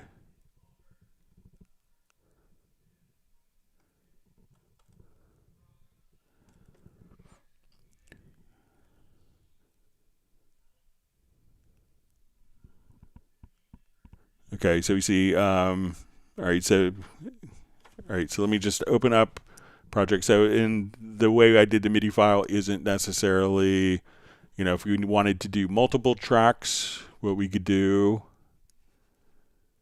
is, let's say I'll take, so a MIDI file will contain all of the MIDI tracks, and if you want only one MIDI track to be exported, you could solo that particular MIDI track. But when we come over here, so let's say I have breaks, I have multiple songs in this project, that when we go to export the MIDI file,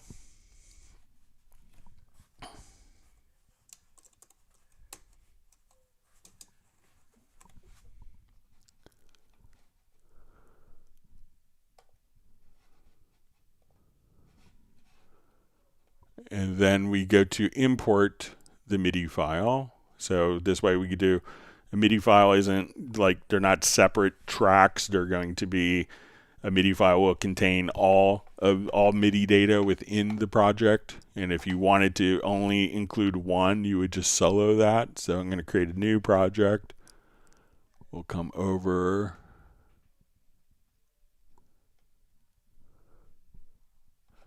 to my Franz MIDI here. We'll create a new project.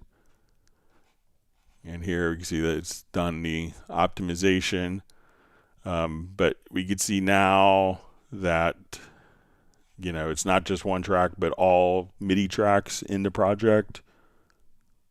So if there's a break for instrument, I want to export the MIDI of a full song and bring all MIDI channels at least to one. And we see that's all in that one MIDI file, the Franz 5 that I just exported. So all the MIDI tracks can be included within the exported MIDI file. And if you want it to be one track, solo it or mute the tracks. And I think if you mute, that muted tracks won't be exported. But it's not like separate audio files. It is one file that contains all the MIDI data across multiple tracks.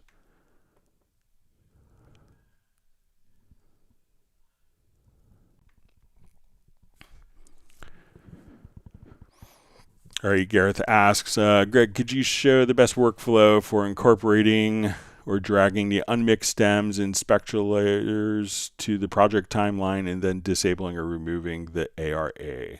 All right.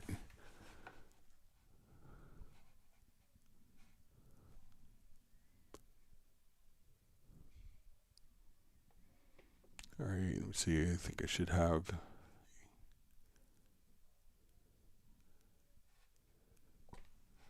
Okay, so let's jump here.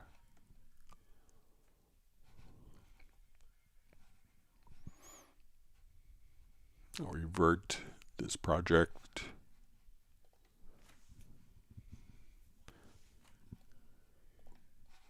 Okay, so this project I kind of pre-mixed or pre-unmixed it.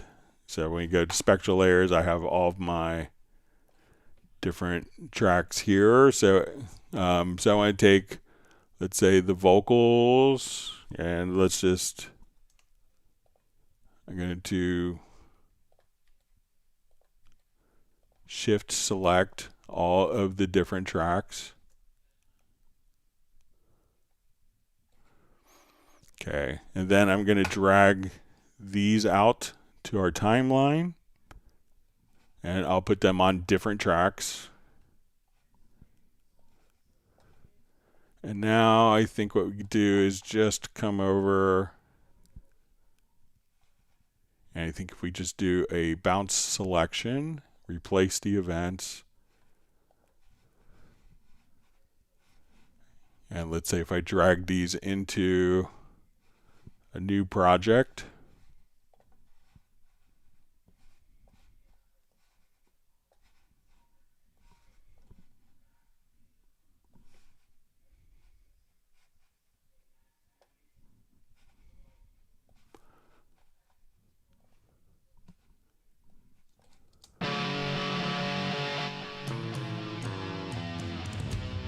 so I can just see all my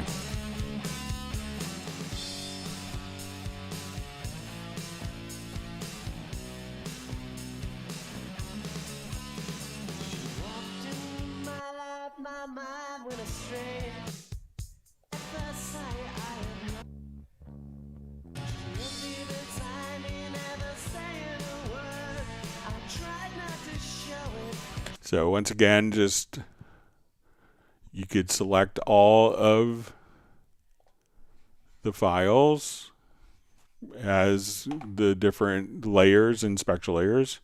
So in the ARA here, select them. You can just hold down Shift and drag them all to the project, do a bounce selection. You select all the files, do a bounce selection, and then those particular files are independent files, not running under ARA. So let me know if that makes sense, Gareth.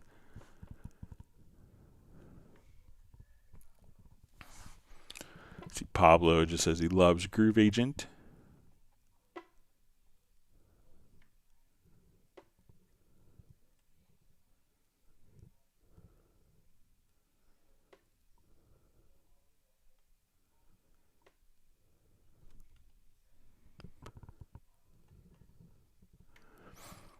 All right, Bernard Dobbs just says, I frequently lay down voice and piano ideas in Cubase with no metronome. Is there an easy way to make the tracks fit a metered timeline?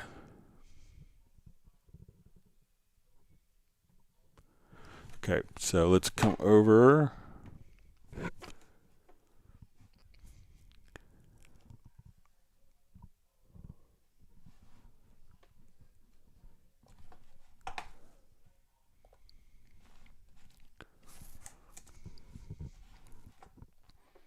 I'll do like a guitar, piano, or guitar vocal thing. I think we could try to get it going.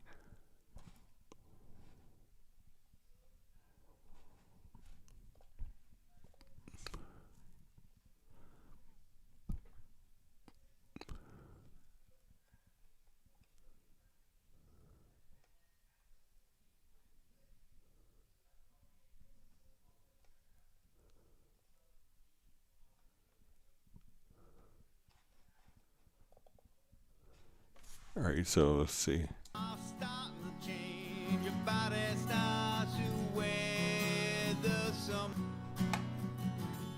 right, so I'm going to go to my project menu. Let's go to tempo detection.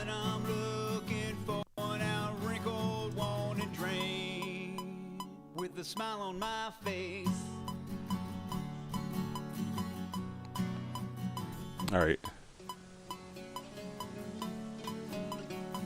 So I'm going to find kind of the downbeat. So again, we just go to your project menu to tempo detection.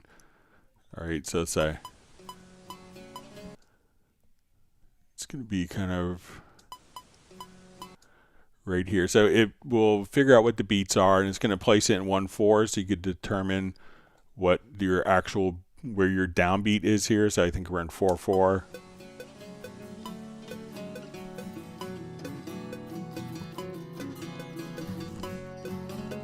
So you see we have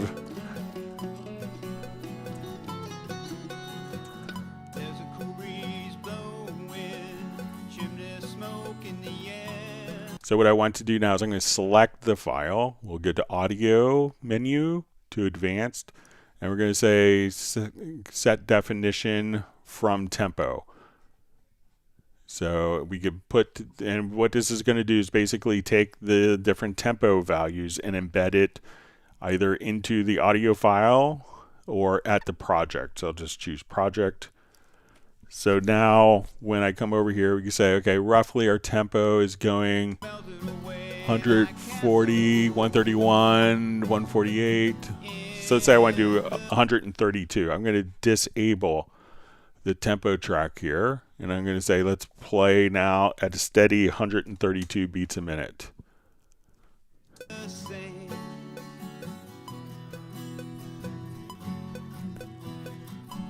So say, okay, I want to do 136 instead. So now it's playing back a perfectly steady tempo. Let's say 144. Let's say, okay, I want to do 140 instead. So instead of it fluctuating, so if I turn on the tempo track, it's going to play back the original tempo.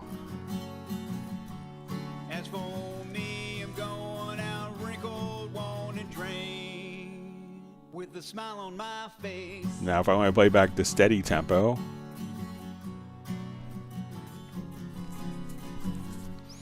so select the file or files, go to your project, do a tempo detection. Once that's done, you can now go to your audio, to advanced, to set definition from tempo. And then instead of it following the tempo track, you could disable the tempo track and type in a new tempo value.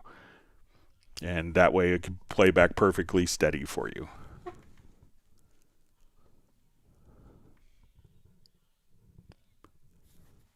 Pablo says, I'm layering.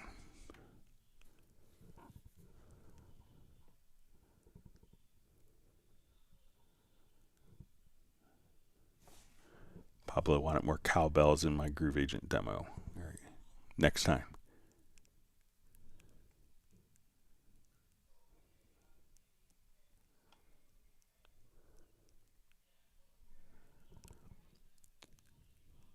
See, Pablo says his last big job programming drums and percussion is a Groove Agent, and the client and mixer were apparently very happy, so that's good.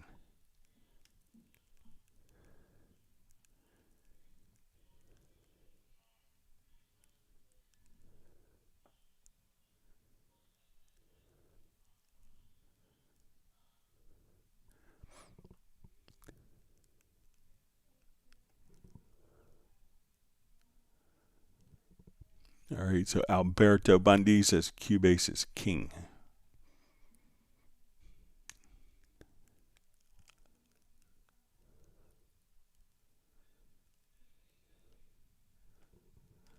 All right, so I just see from, is it Majed Mohammed says, I hope changes in the upcoming updates when editing audio using the time selection tool, using control plus scroll doesn't zoom in and out unless you're pointing at an empty space.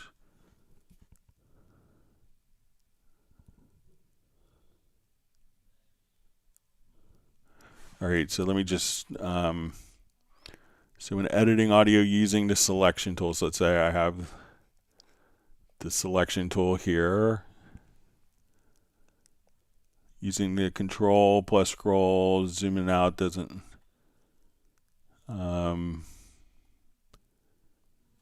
okay, so let's say I'm,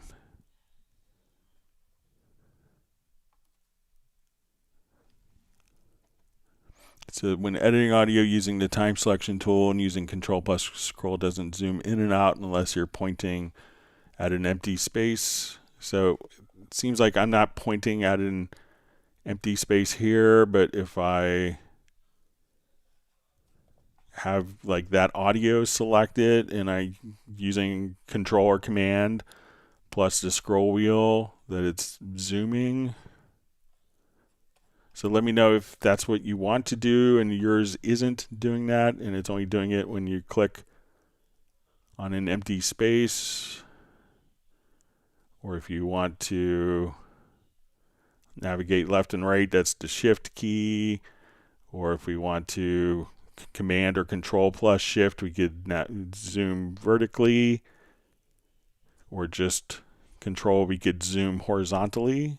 So let me know, but it seems like it's working when the audio event is selected and not just when it's over an empty space. But let me know if I'm misunderstanding.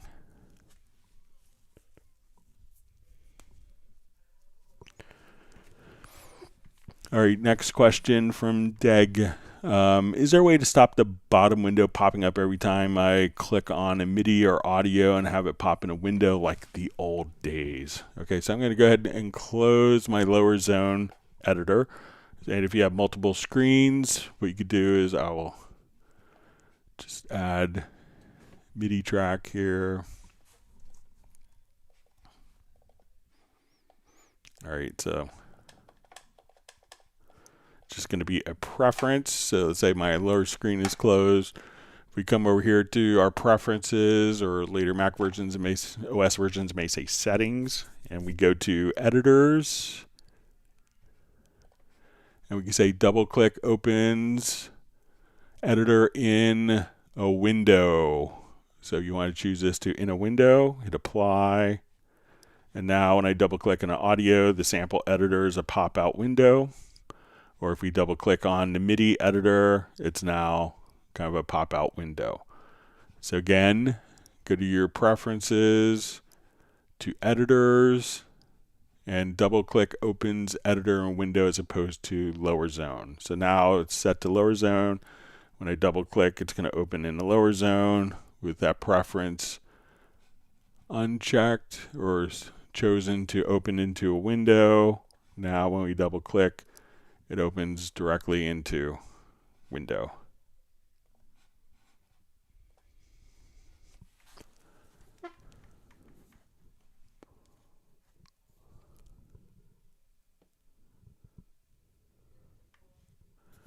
Okay, so you see Daniela just saying my problem is still different, but I'll check it out again. All right, Bernard Dobbs just says, just bought Wavelab Pro, another welcome addition to my little Steinberg family. All right, Pablo saying he uses tempo detection every day. So I imagine it's always a great thing to do as a drummer. You can see how good your tempo and timing is. And Chris Toon just says it seems worth it to create a detailed tempo track. So yeah. Then so many edits and like your time-based effects like delays, they could all be synced to the project tempo.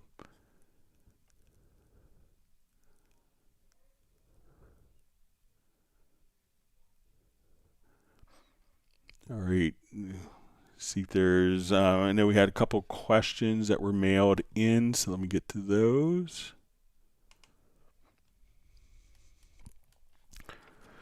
Okay, so we had a question, how to find the best frequencies for EQ on a project. All right. So I got this question, and I think that it's really easy for a lot of audio engineers to always kind of spout off frequencies in a particular project that are, you know, like you always hear, oh, 300 is bad, 4K is bad. Those are kind of frequencies that, you know, you should filter out. But I always feel if you want it to be kind of more musical, that the frequencies, you know, when I approach music, I always want to know what the key of the song is. Because the frequencies are going to be used in a particular song, we could think of those are going to be the frequencies that we need to, you know, boost or cut because those frequencies are present in a song. So if you have a song that's in the key of C major versus G major, you may have like really different frequency basis for your EQ selection. So I tend not to think of EQ personally as being, you know, always set frequencies, but it's going to be, those frequencies will change based upon the actual, you know, notes and pitches that are in the project. So I'm going to just take this example. I'm going to take the guitar part and I dragged it to a chord track. And I do that because now we could actually see. And let me just, sorry, let me just.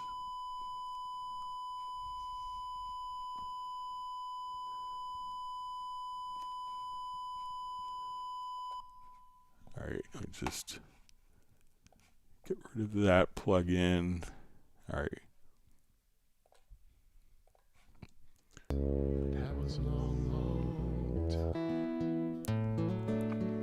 So when we look here, we can see, okay, we're in the key of A major. Now what's really great about like the EQs and Cubase is they're going to be a very musical EQ because we could actually come over here and say, okay, I want A3. So instead of knowing what the actual frequency of A is, I could just type in A3. So let's say I'll just do it here. We'll say, okay, I want to go to A3 on this frequency. Now I turn it on. And now we're kind of based around the tonality. So I can say, okay, let's go to A4. And if we adjust our Q,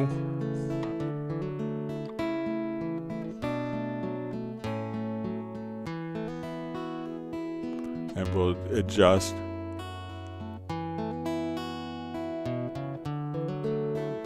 So this way we could actually kind of use the key of the song. So let's say, okay, I want high end. And let's say, okay, I want this to be A6. So I just type in, instead of frequency, and then I hit enter. And this way I don't have to go searching for frequencies. We could actually just kind of come right over here. So if I type in, let's say D5,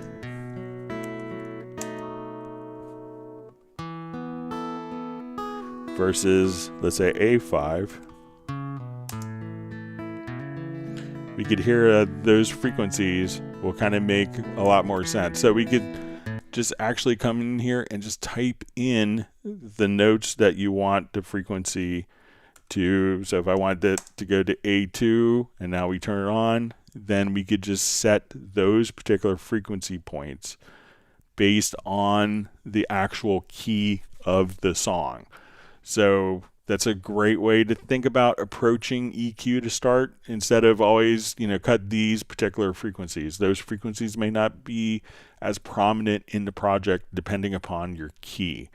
So if we are using a plugin like frequency, so let's come over here to our frequency EQ. And here we could again just type in, okay, I want to go to, F sharp 4.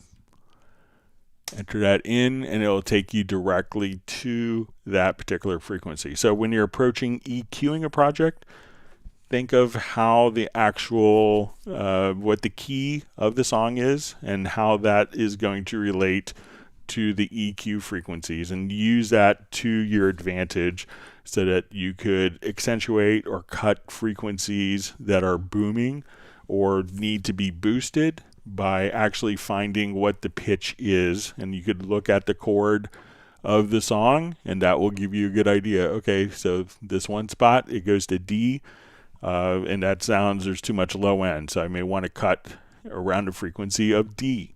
So you could use those guidelines of the channel EQ or plugins inside of, or like plugins such as the frequency, and just use the actual note value for the EQ frequencies. And that way you can make a more informed musical EQ choice.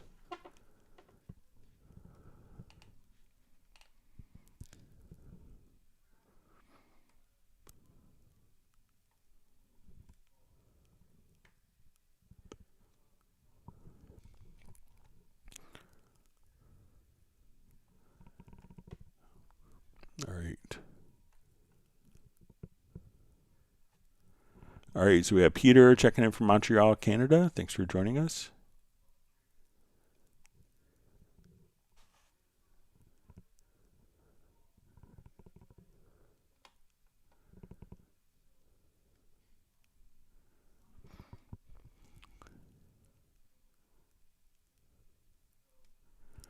All right, so Daniel is saying at a point about checking out which scale you're in. So those notes have frequencies you can accentuate. Great point, man.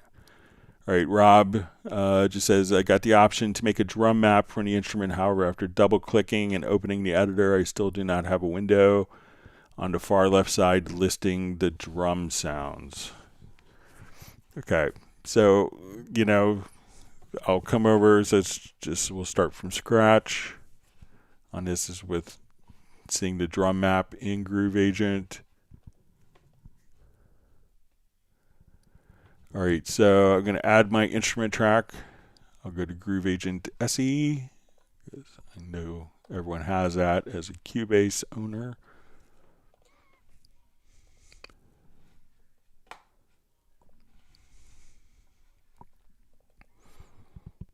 All right, so now in Groove Agent,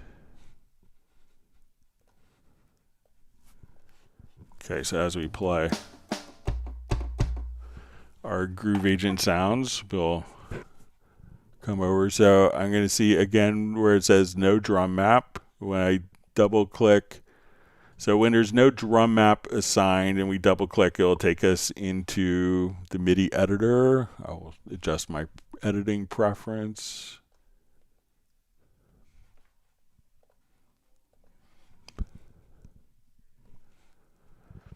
All right, so right now it's going to take us into the key editor. And there is a preference that could also trigger this. So if you go to your preferences, to editors, right where we were before, you'll see this preference. Use drum map editor when drum map is assigned. So that's usually defaultly enabled. Excuse me.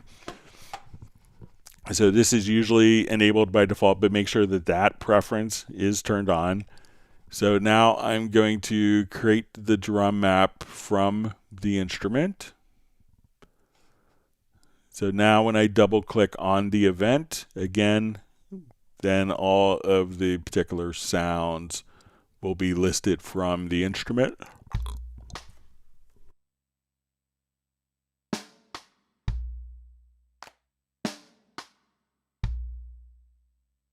Right there.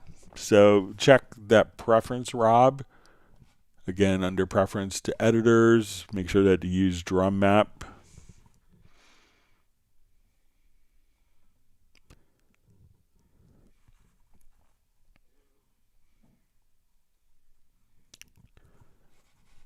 All right.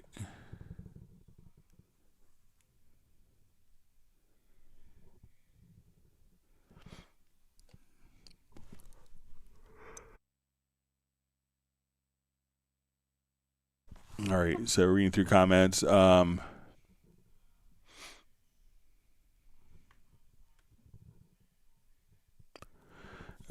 so we see Peter just says, back on September 17th, the live stream attendee asked how to render MIDI drum parts from Cubase to separate audio files. In your explanation, rendering the MIDI data resulted in 3 audio tracks. It says, I end up with 4. The first render track is named Groove Agent 01R. Why is that? So it could be, like if I come over here, so let's say,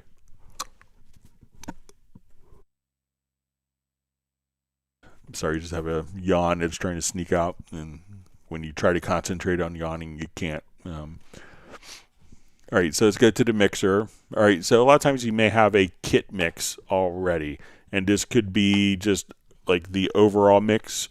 So if I assign my kicks, let's say to output 2, output 3, my snares, hi-hats, output 4, let's say toms to output 5. Some of the different instruments, so let's say I play back a project here. Let me just drag a pattern in.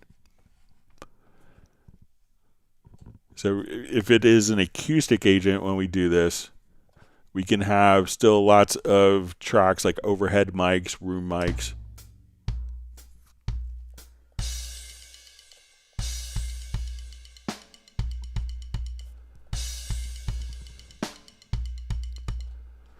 All right, so let's say I have this,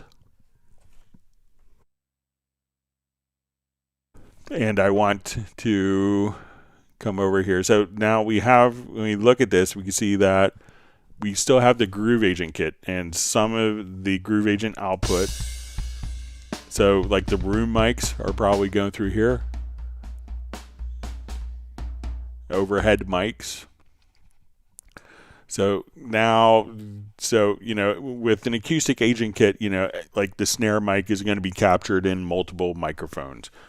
So now when we do this,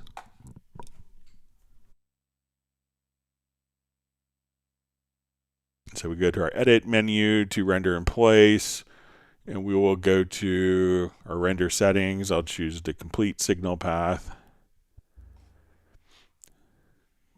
And let me make sure that those are, undo that here. So let's say as we're playing.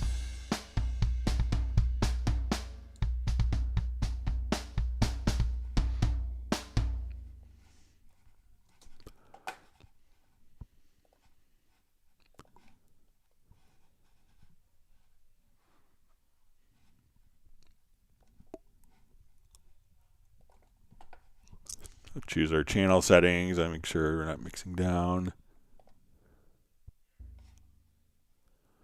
So again, some tracks will be routed through Groove Agent like overheads. So you make sure that you have the overheads routed, and and then individual tracks can still be feeding like the overhead. So here, when we listen to it, we could have our kick, snare. I don't think we have any hi-hats. We have toms, but this is probably going to include the room and overheads. And it will render that because there's still audio going through there. And when you have like the kit mix here, that's going to be to the Groove Agent output.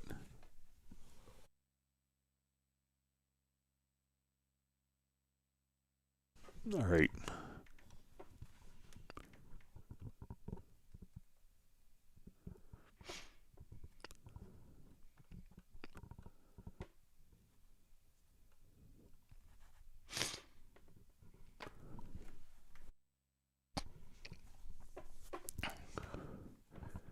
All right, so we just see question from John. How to change the tempo of a single track without changing the tempo of the project? Can this be done? Okay.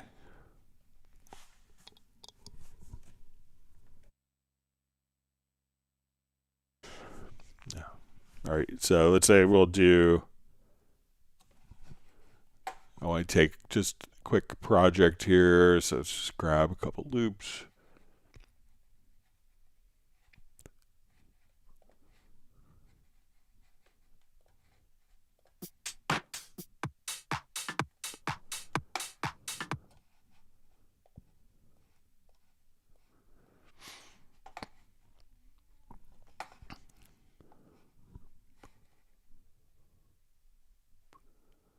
Okay, and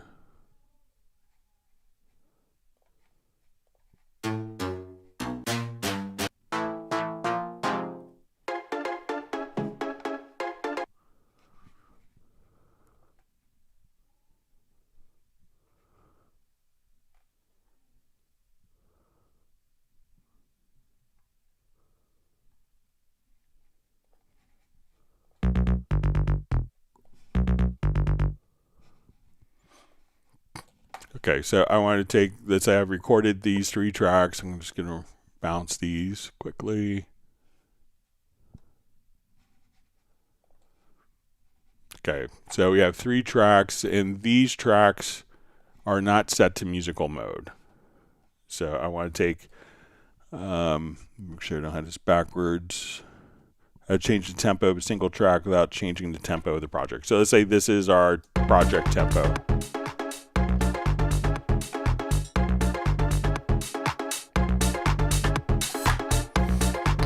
So now I could take a different project. So let's say I want to take this.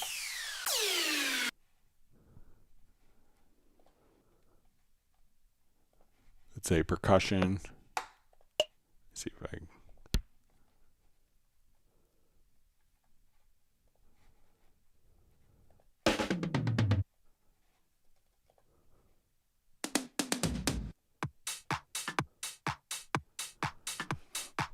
Okay, so now I want this track to automatically fit. So this track is in musical mode. So let's say as I play these 2 tracks together and I change the tempo, we can see that these tracks are playing at the original time because they're not set to musical mode. This track will follow whatever the tempo is. It's in musical mode, so as I speed up and slow down, we can see that that track is going to now play faster, but these other tracks are going to play back at their original tempo. So these will continue to play back.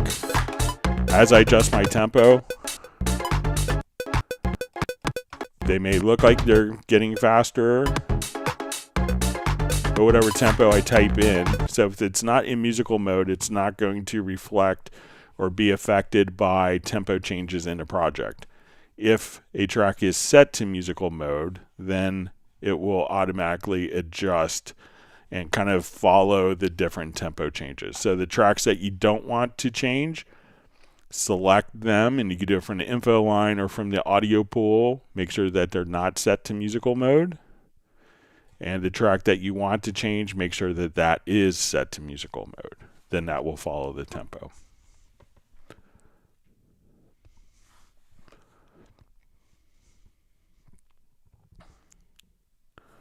All right, so we have Zai Fernando says, thanks for the amazing lessons, Greg. Greetings from Norway. Thank you for the kind words. It means a lot.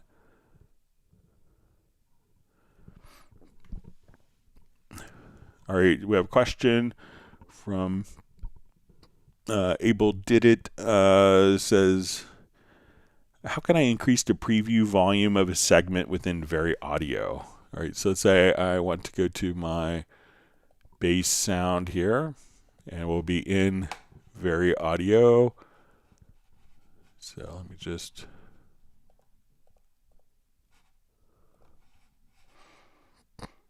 Okay. So now when I go to preview a particular, that the preview is now being routed through the control room. So let's go to your control room here as I adjust now. Softer.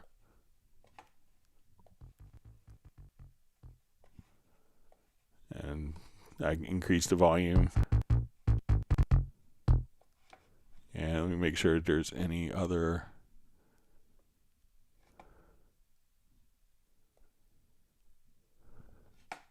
Yeah, so once you have this kind of turned on, it's just now routed through your control room. And once it's in the control room, it's just the preview volume is routed through your control room. So let me know if that works for you.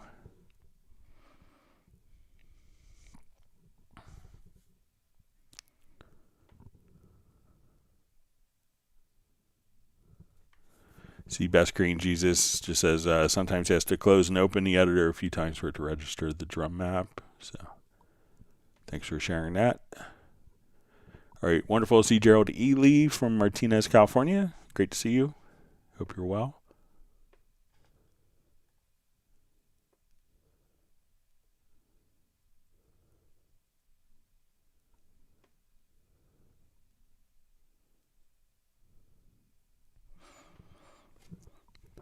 All right, so we have Red Groover asks, hi Greg, how do I create and save my own multi-sample instruments in Halion 7? Okay, so let me just open up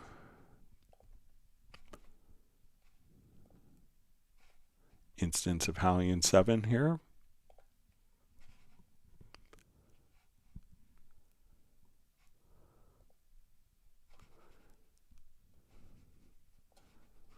Okay, so let's just come over here. Let's go to, let's say edit, and we'll go to, let's say our mapping page. All right, so I'm going to drag this over.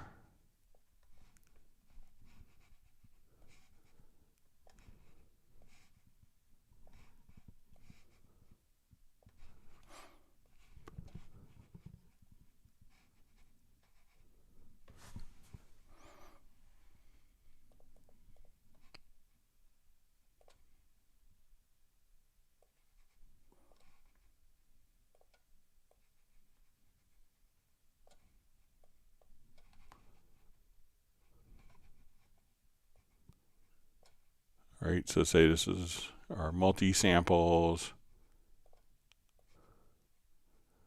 And we could have these on top of each other if necessary.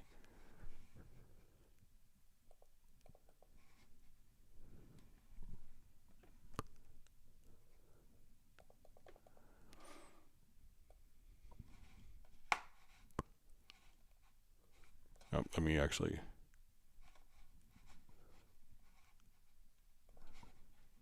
could also just kind of drag these into zone first. Hang on, sorry.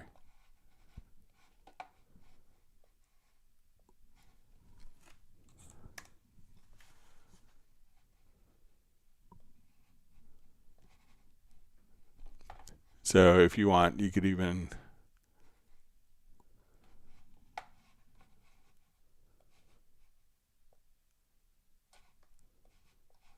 let's drag this to the plus sign so we create kind of a program range. All right, so now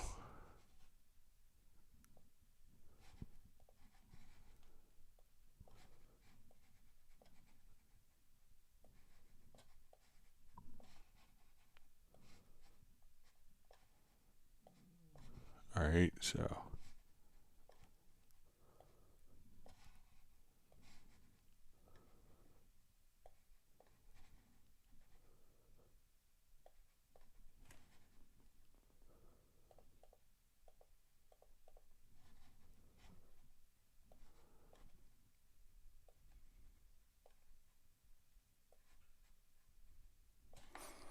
okay, so we have multi-samples in here.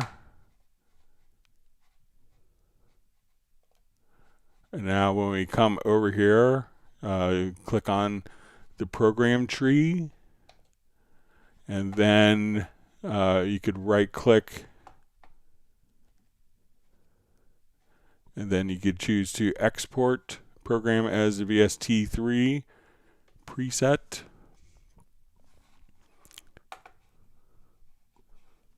So we'll call this September 24th, 2024.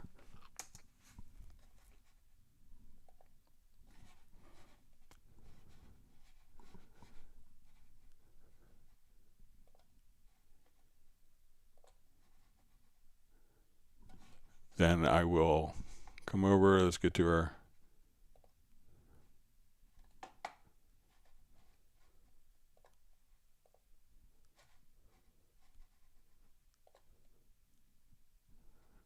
we have to rescan it.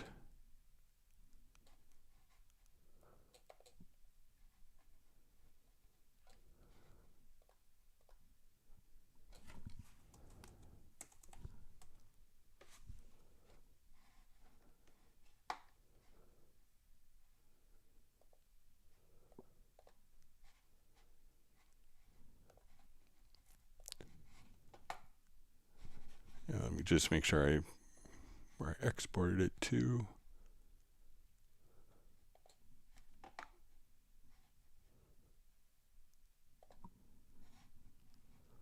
Okay, here, I'll just export samples.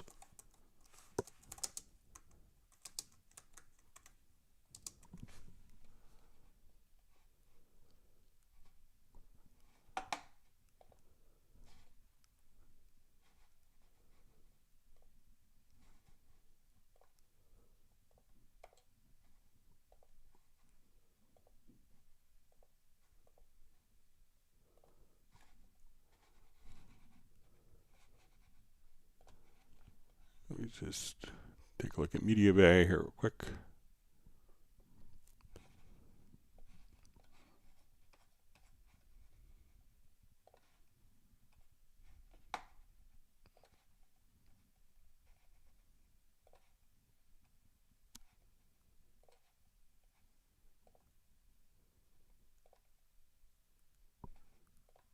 See if it's in here, but here's our ones I've made.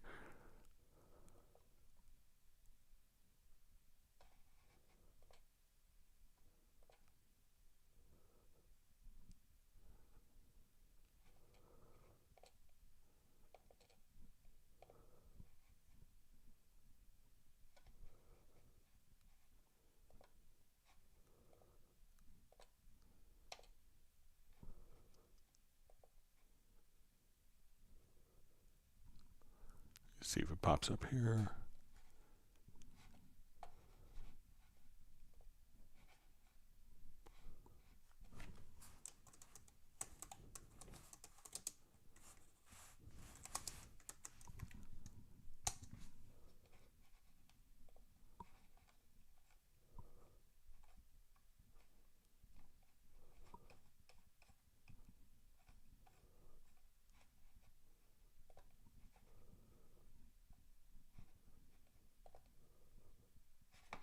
All right, so here's our September 20th, 24.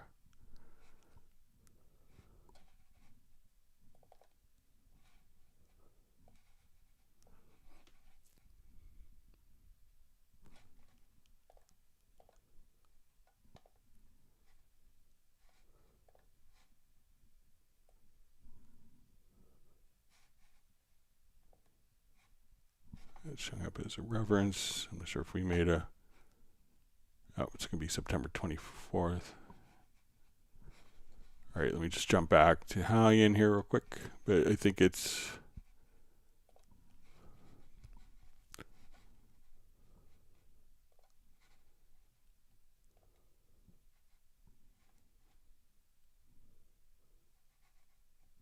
Oh, sorry. Try to save program as...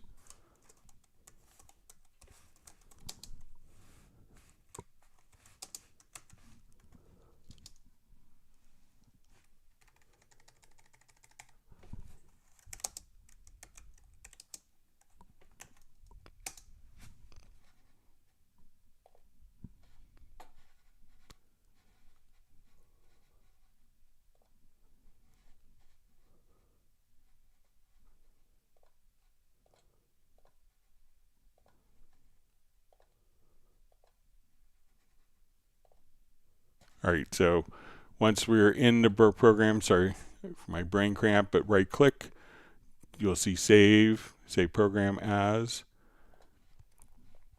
And then when you go to load, so let's say I have...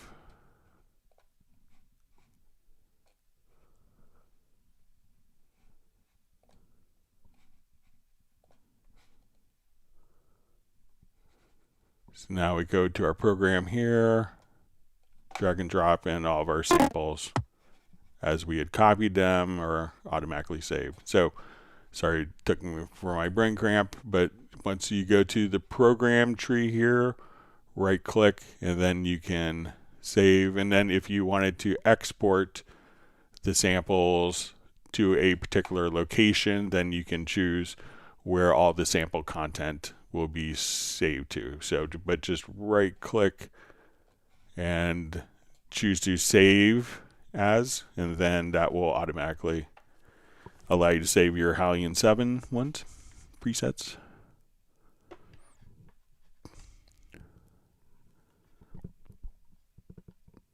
All right, we have Anders Lund Olsen saying hello from Denmark. Thanks for joining us. Just got an email. One of my friends from Hamburg's on vacation in Denmark this week.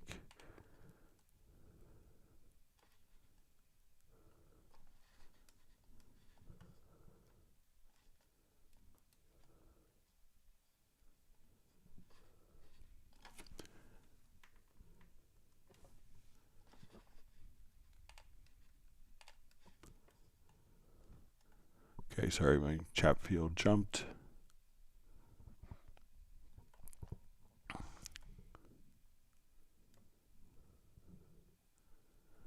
All right, so we have Sajid Ali. Hi, sir. First time live here. One question. Wherever I create any track, it shows a frequency dip around the high-mid area. Really appreciate the solution. Okay, whenever I create any track, it shows a frequency dip. All right, so is it like an EQ? Because what you can do, let's say if I add an audio track, and we go to the channel EQ, so let's say I have something like this. All right, I'm going to just save this as a preset quickly.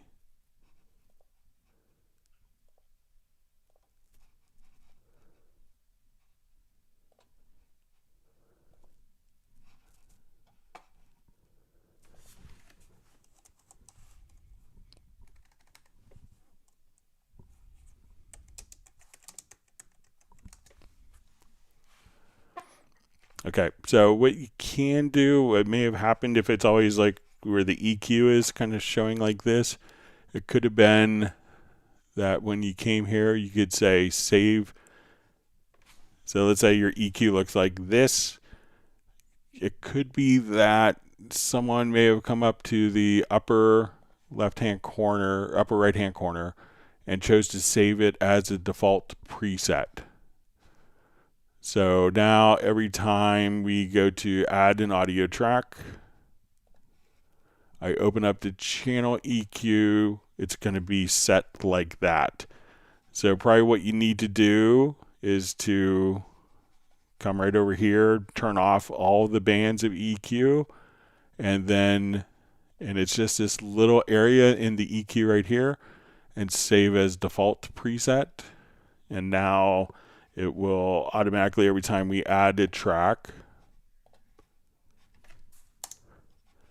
it will be the default EQ right here. So just make sure it's like something didn't accidentally get saved as a default EQ preset, and see if that makes sense.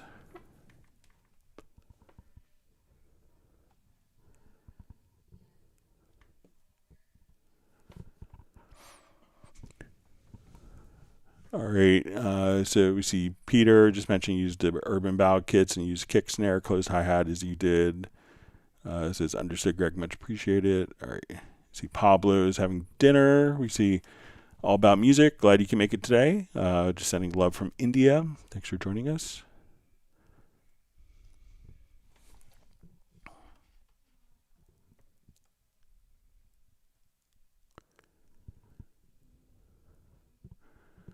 All right, so George has asked, when I use audio loops from the Media Bay that are tonally based, how do I incorporate them into my project if it's in a different key, like bass loop in A, but I need G? Okay.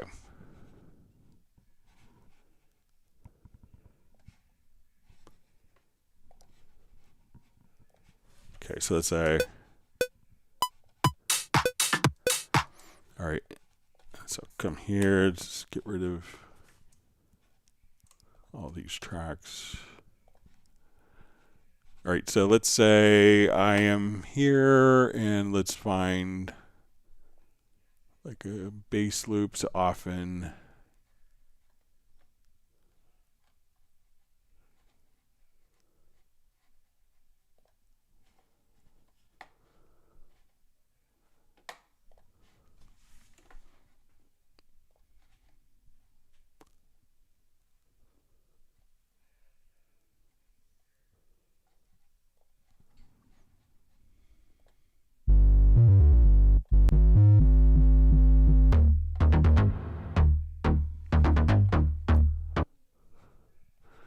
All right, so often, let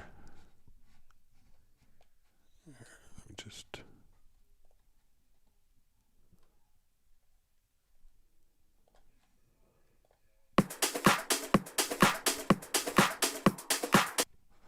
all right, so often when we see our particular name of the file, it'll say like D sharp. Okay, so let's say my song is in the bass that I have here is set to.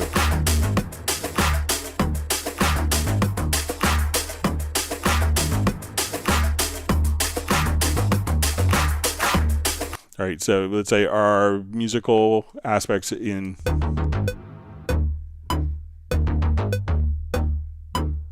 So we can see that we're in D sharp. Now we have a little setting up here called, and you may have to right click in the upper area and turn on project root key. Okay.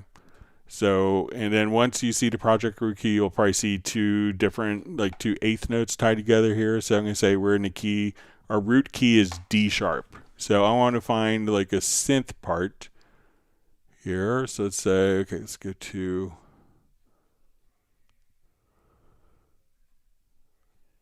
like synth.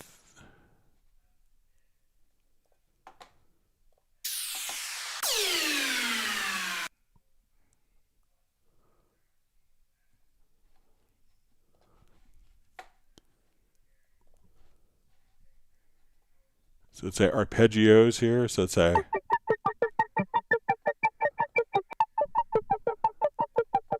Find something a little more.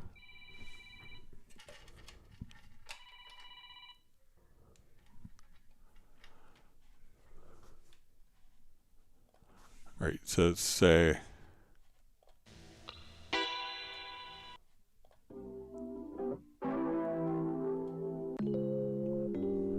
All right, so now when I drag in this file, since we have the root key set, this file will transpose.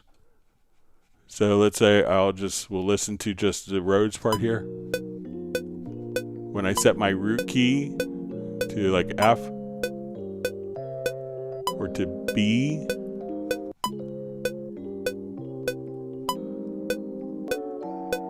we can hear how that will transpose. So now that we have this in D sharp, this key, since it has like that metadata saying that, okay, we're in F, that both of these will play because we set the project root key here.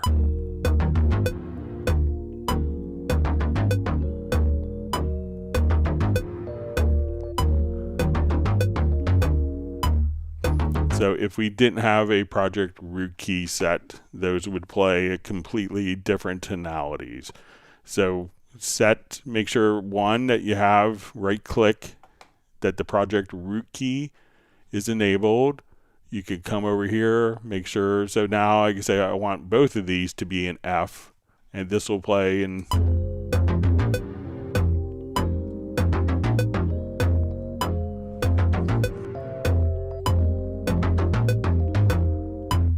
And generally the drums don't have any project root key information and it won't transpose. So set the project root key, and then as you drag in files, then they will transpose up and down to match the project root key.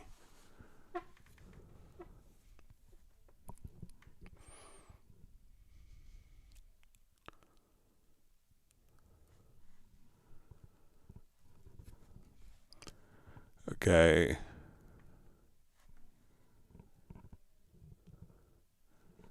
All right, so we see Abel did it, says thanks for the very audio tip, fixed my issue, that's great. All right, so we have Leon saying hello from Belgium.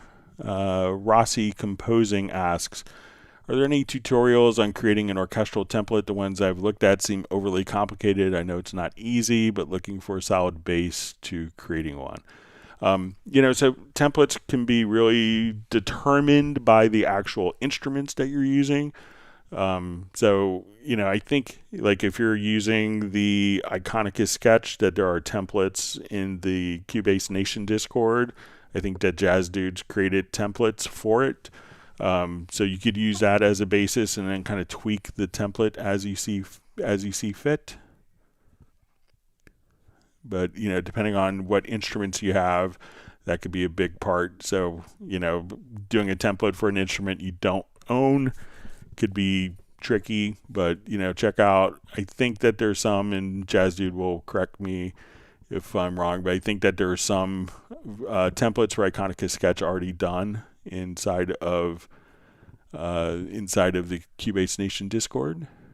Wonderful to see Dwight Cunningham checking in from the Bahamas. Always sounds like such a great place to be. I'm envious of you. All right.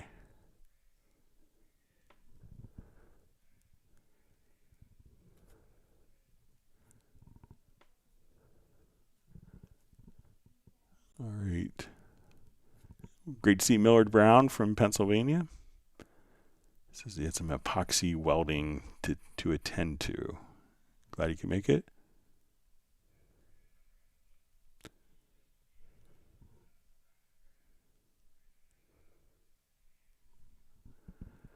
All right, so we see Millard Brown just says, talking after Jazz Dude posted trial versions, says, very cool to see the trial offers. My problem is with limited trials, is that just as I get dependent upon it, the product says buy out of here. Well, you could always purchase it and then you'll be all set. All right, so let me jump to some of the other questions that were mailed in. You can always mail questions into clubcubase@steinberg.de. All right, so we see We had a question last time about how to assign MIDI notes to trigger MIDI CC64 on and off messages, and I kind of got halfway there, but I was playing with it and kind of came up with a method that may work. So let's say if we have a chord here, and we didn't, and the question kind of was that they didn't have a sustain pedal, and they wanted to be able to kind of play a sustain pedal from a MIDI note or a space bar on their computer keyboard. So let's come over here and we just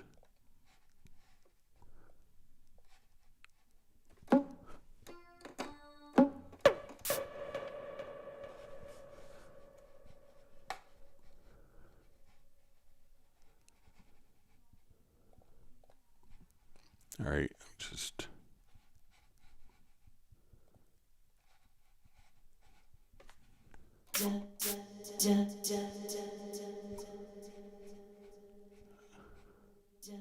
all right, here.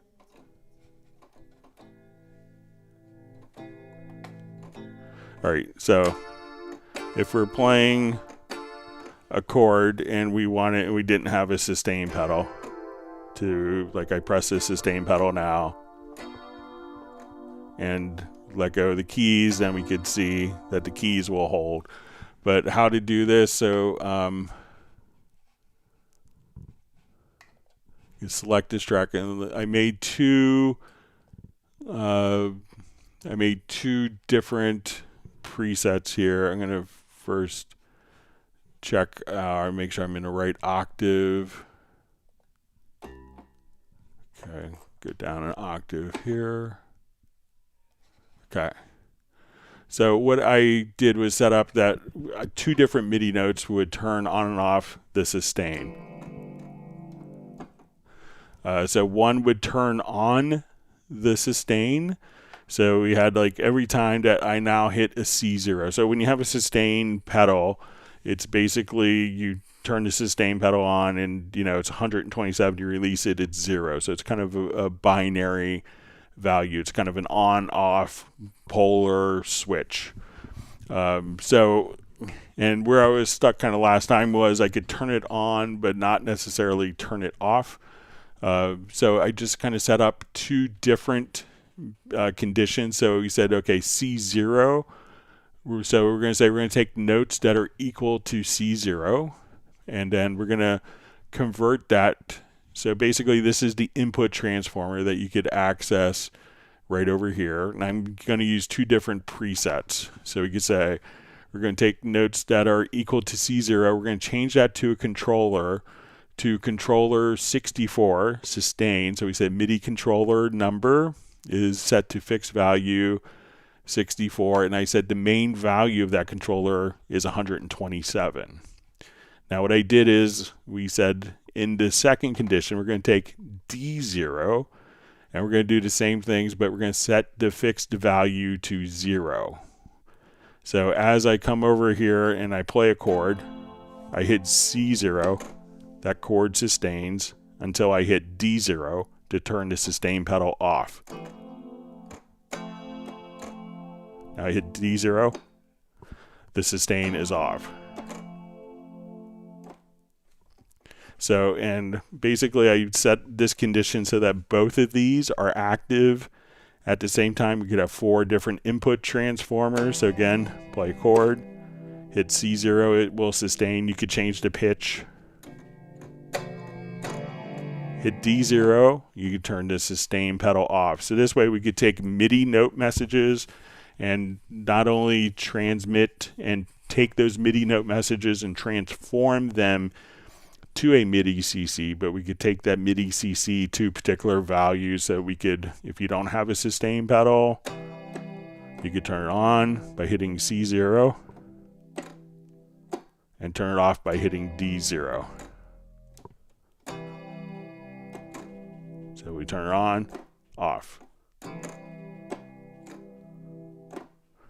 So that's how you could do it. So if you don't have a sustain pedal, you don't want to draw it in, you want to actually perform your sustain pedal using your MIDI keyboard, we could do that. All right, let me jump back to live questions.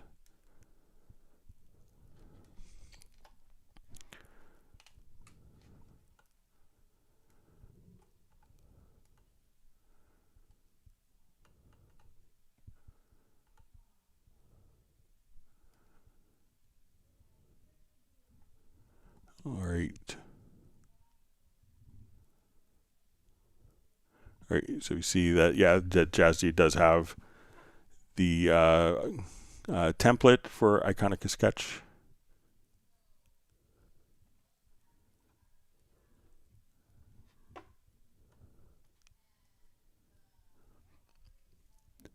All right, so we see Uno Momento is looking for soup. I think it's Michael Pierce who's usually the soup recipe sharer as opposed to Pablo. So maybe Michael Pierce, I think he may have stepped out. So, but we'll ask him for a soup recipe if he returns.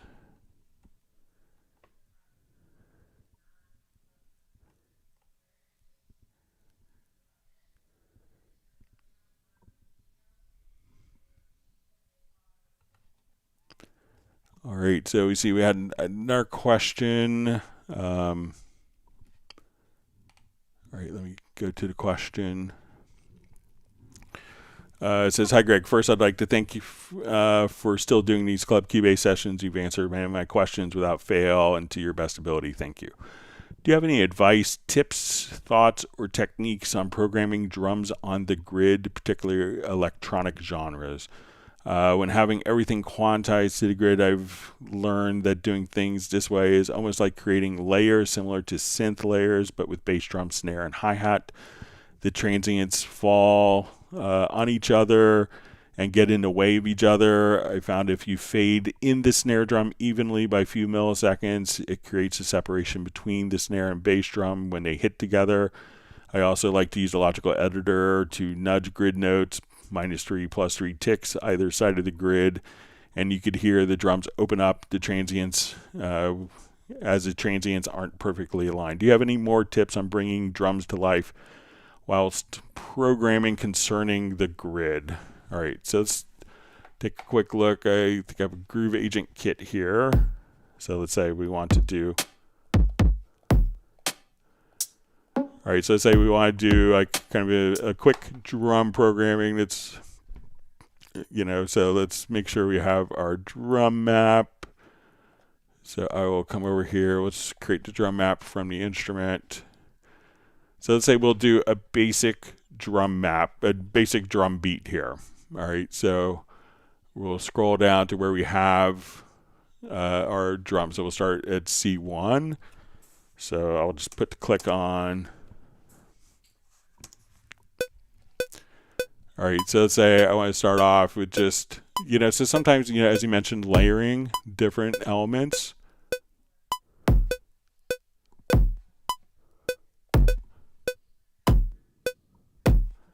All right, so let's say I just want this to be like a quick 4 on the floor type of thing. I could just kind of come here and just kind of paint across and just the right. So I'm just going to take...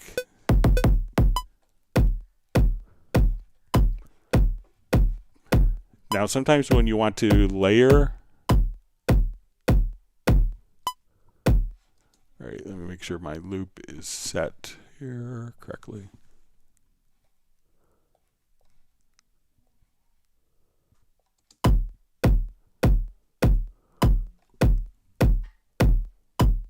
Okay.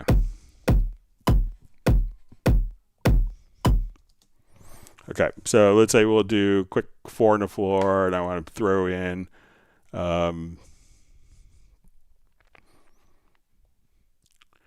so let's say we want to do like a snare and a clap, but let's do that on 3 and on beats 2 and 4, so they're back beats.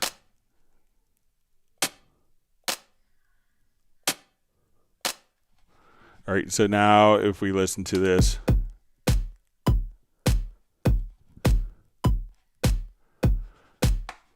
all right, so sometimes what I like to do when we want maybe the snare to be a little more obvious is I'll take the kicks where the snares are, and just decrease the velocity a little bit so that the snares can pop out.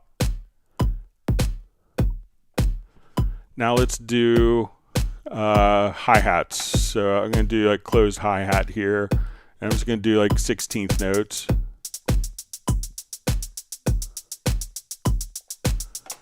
All right, now I like to do a lot of things with velocity, so velocity can make a huge difference. So while I'm just taking every other velocity down, I can make a logical editor preset to do this, but now it almost sounds like the drums are in a bit of a groove just with the hi-hat, but it's playing perfectly straight, perfectly on the grid, but it feels like there's a groove just because of the change of dynamics. Now, sometimes I like to throw in, like layering claps and snares, but sometimes if you just kind of throw in a couple random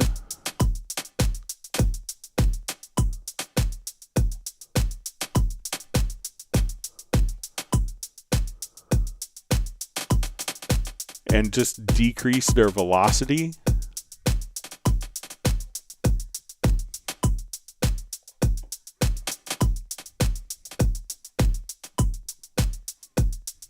and you could do, so let's say we may have like 2 different kick drums,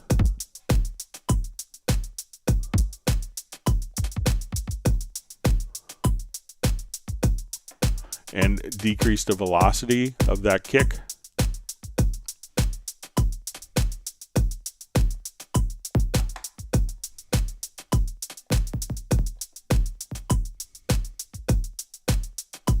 I'm just going to move this down.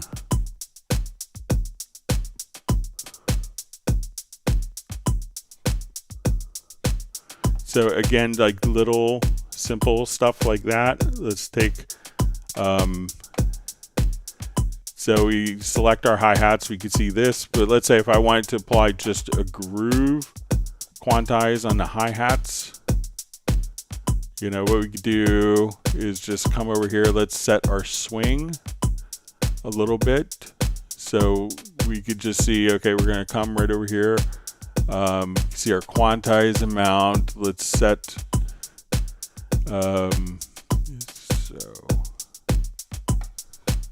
or we could even just kind of pop over here to our main quantize panel. And say I just want to swing the hi-hats a little bit.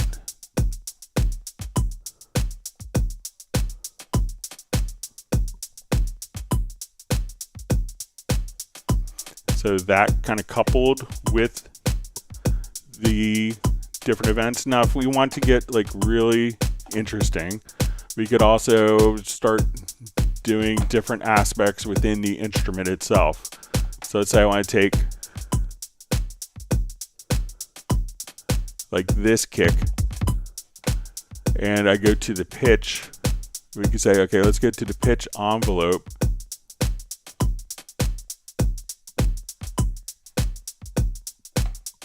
So when we solo this,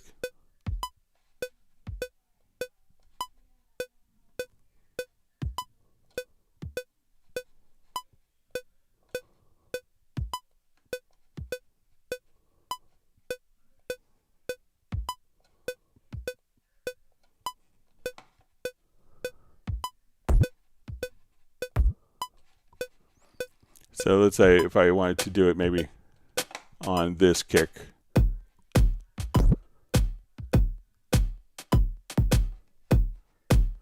So let's say we have kind of a very short sample. So I'm going to come over here to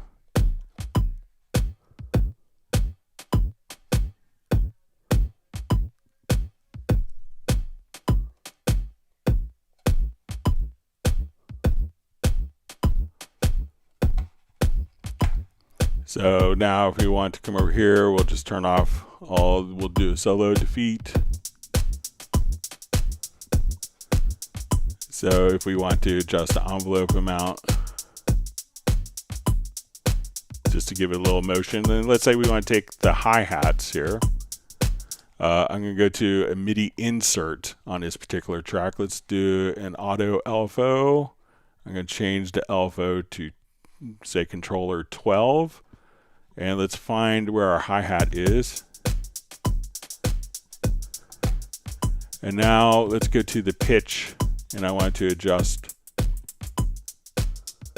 the pitch of the hi-hat. I could now just come over here. Let's learn the CC. I'm going to move the parameter. And I can say I want this to be like half notes instead. And we want the pitch to kind of be in the center. So those are a couple of different things that you could do to make kind of drums a little more interesting. You know, always play with velocity. And if you wanted to just kind of, you know, randomly incorporate some different aspects as well.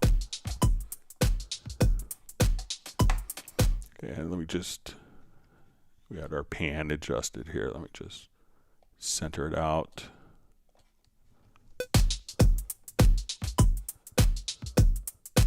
So we have the LFO going on the pitch, but I could also just come over here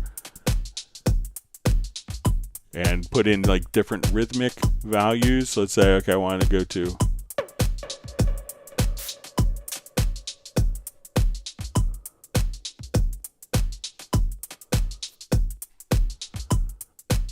but if there are kind of different toms and stuff, we could just throw in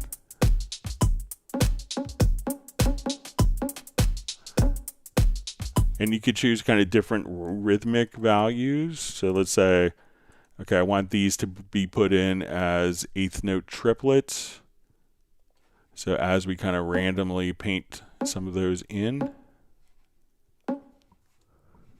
and we'll adjust the velocity of those, just make them kind of very subtle with the velocity changes.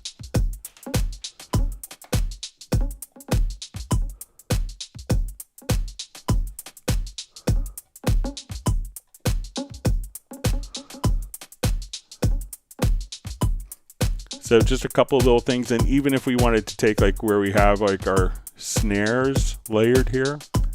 So let's say if we want to take like our clap and snare.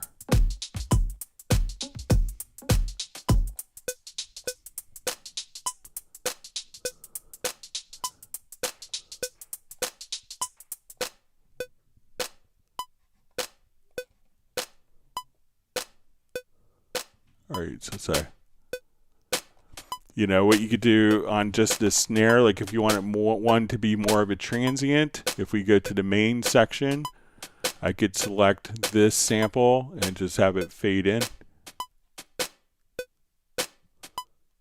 Or choose a different start point other than the transient.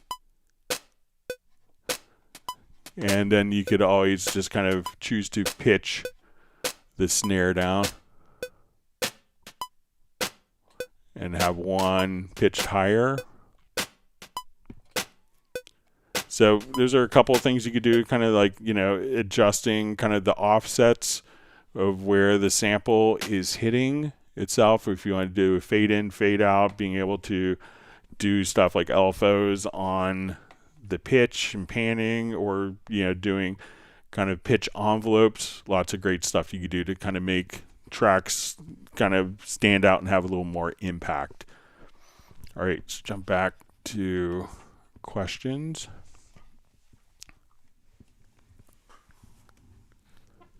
Again, to mail questions in, you could send it to clubcubase@steinberg.de.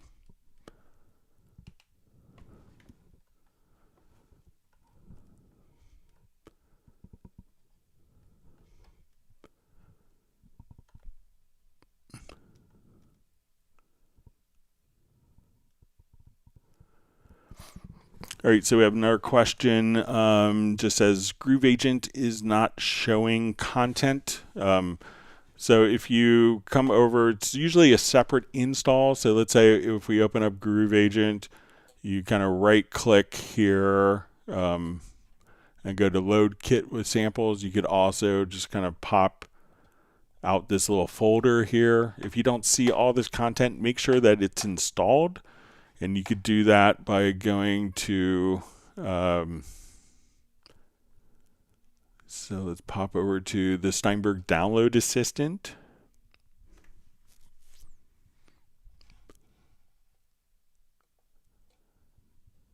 So sometimes people will just download the instrument and not necessarily all of the content that comes with the instrument. They're two separate downloads.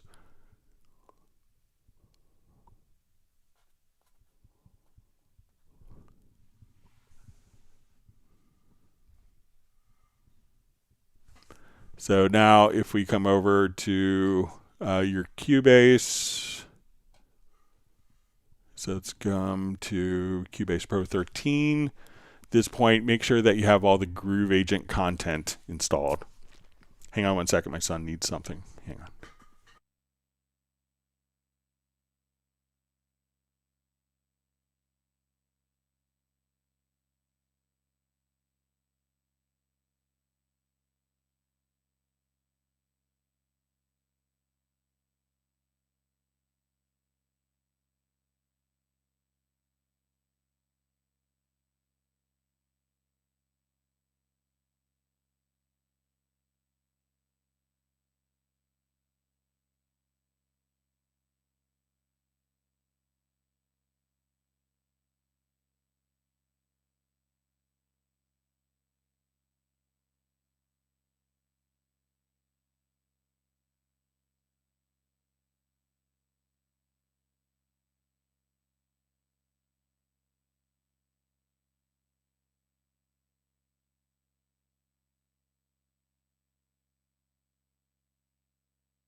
All right, sorry about the interruption.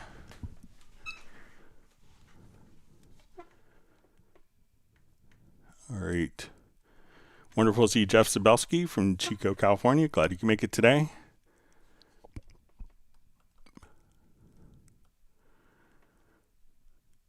All right, see if there's any other questions.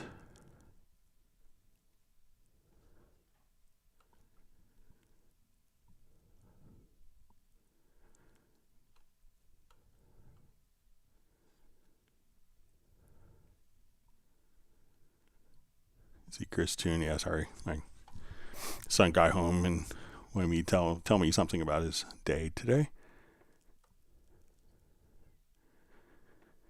So let's see, Jeff Sabelski, I was thinking about you when I saw the California fires. I hope you weren't affected by that a couple of weeks ago. All right, we'll see if there's any more questions that come in. Thanks for all the great questions. I hope that everyone's learned a tip or trick that was helpful for them today.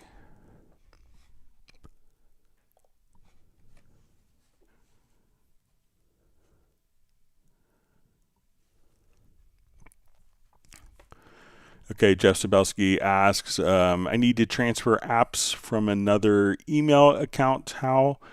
I usually don't have access to like the account information. So you might want to reach out to like the Steinberg support. So, I know you're based in California, so you could reach out to the U.S. Support Department in Indianapolis, and they could kind of manage like account information and moving. I think they can move licenses from one account to another if needed.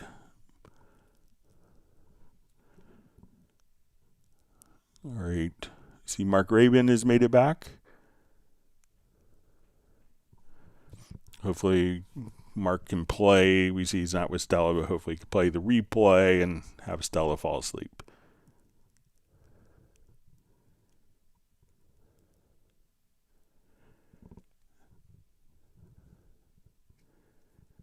All right, we'll see if there's more questions. Let's sneak in.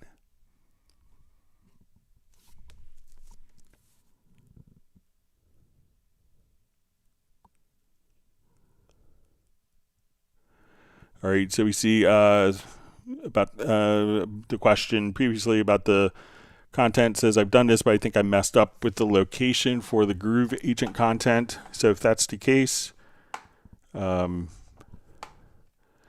another utility called the Steinberg Library Manager.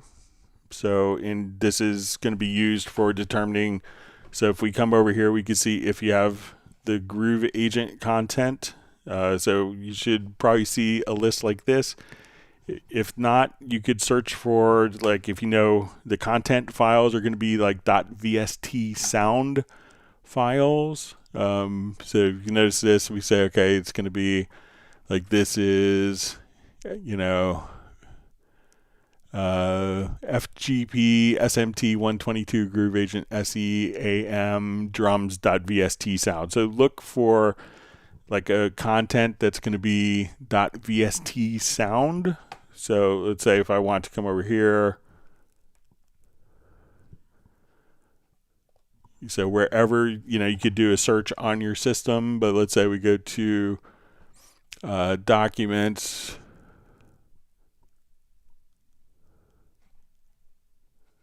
and I think it's maybe under VST content, and where you see like a .vst sound file, what you want to do is you could just double click on it. It'll then automatically launch into the Steinberg Library Manager, and that will make the connection so that Cubase and Groove Agent know where to look for the content.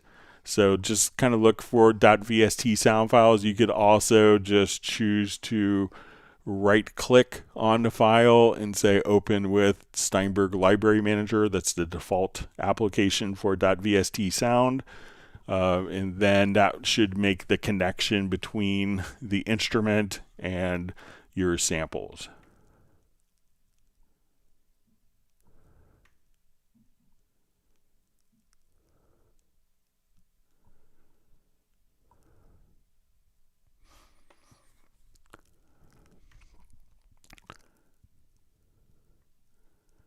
All right, so we have Bo checking in from Copenhagen.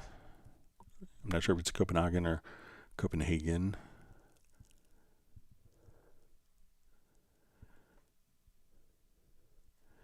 All right, so we see from Sajid Ali just asking, how do I completely uninstall and reinstall?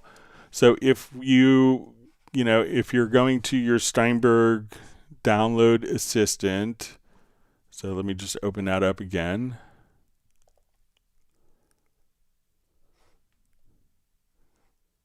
So I don't think you have to necessarily uninstall, but if you wanted to immediately move it to the correct folder, we'll show you how to do this inside.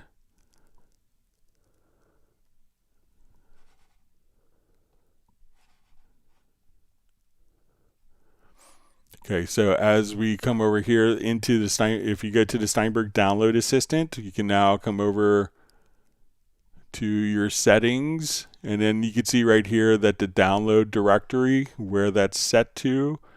So you could just simply set the download location right there in the settings. So it could be installed anywhere as long as kind of as long as you had this path. So just kind of be aware of this path. But if you look for .vst sound files and right click or double click on them, that should automatically tell the Steinberg Library Manager where that particular file is.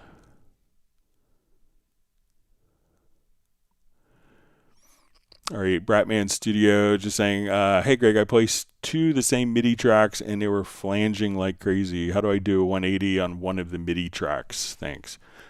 So if it's an instrument track, we could do the phase. So let me just jump back.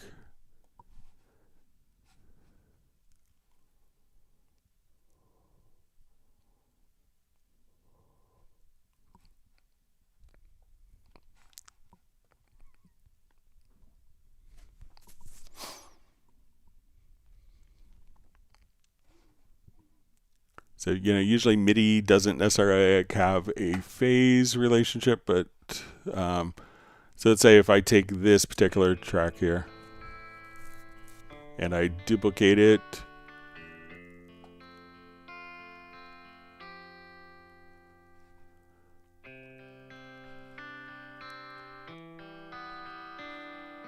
And let's say if I pan this one,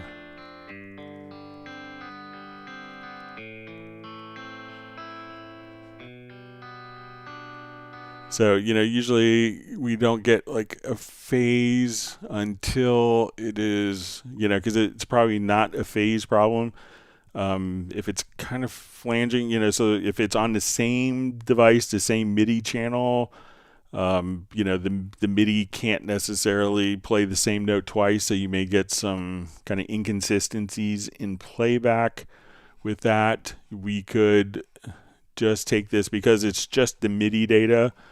You're not going to be able to get kind of the, let's say on the instrument track here, let's take a look, maybe we could do it, I'm sorry, on the mixer. So let's say if I take this track and we pan both of them the same, we'll pan them both in the center.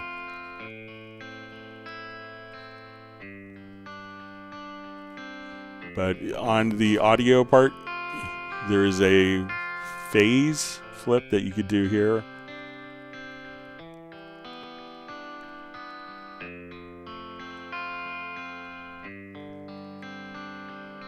So you could try just to flip the phase, but you know what else you could do if they're constantly flamming is just kind of, there is a track delay, and you could adjust the track delay here in the inspector and try to shift the track, and you could do it by, you know, milliseconds as you're working, you know, or a tenth of a millisecond. You could make adjustments and it offset the different playback rates right there.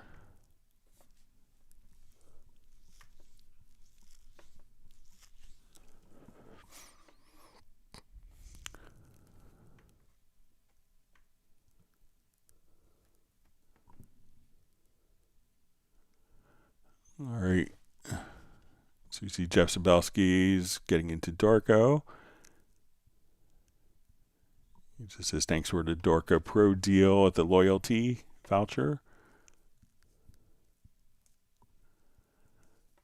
And Jeff says he thought he loves Cubase, but Dorco is an oboist dream. So yeah, when I'm kind of in classical mode, I appreciate Dorco. If I'm doing non-classical stuff, I appreciate Cubase. So it's great. All right, we see Michael Pierce is back. So someone was looking for Uno Momento is looking for a soup recipe. Michael? All right, Influential Gaming asks, when we switch everything to Linux on a new system, will Steinberg be fully functional? So I don't think so. So it's going to be for Windows and Mac OS. So there isn't a Linux version of Cubase that's available.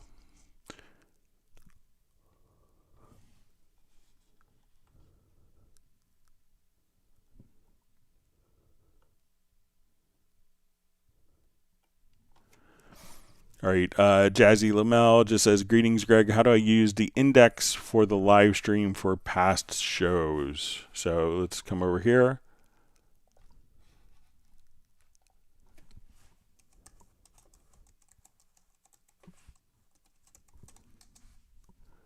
So we'll go to cubaseindex.com, and then you could basically just do a search. So you can say, okay, we go to the huge Q&A. So we could just say, okay, we want to go to 2023. And then, so you could actually just kind of watch the video and do a search.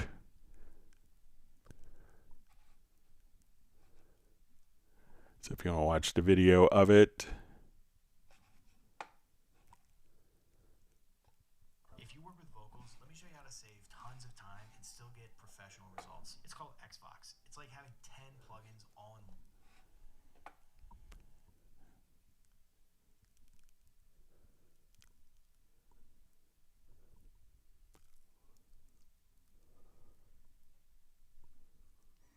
Yes, I think it's just a basic search function.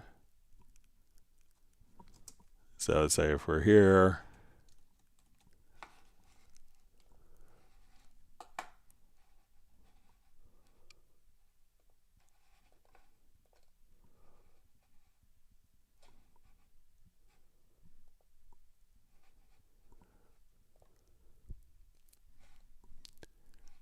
And then I think it's maybe just Command F. And then we'll say, and then you could just type in the search term and then navigate. So that's looking at groove, or we're looking for Hallian. And then you could just hit enter and kind of go through all the different topics just like that. So once again, thanks to Jan for putting that website together. And JazzML, I also have a Word doc if you wanted to search through a Word document that I could share with you if you want to email me at clubcubase@steinberg.de.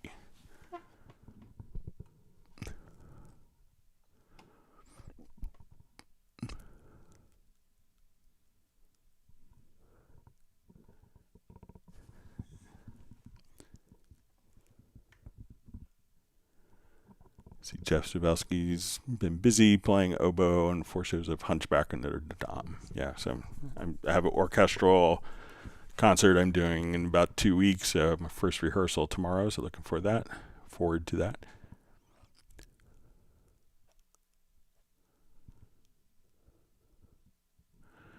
All right, so Real Raven asks,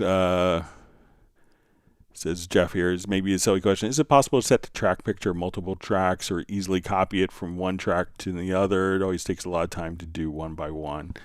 Yeah, I think there is a trick with this. So let's say if we do it maybe on the mixer, it might be different. So let me just...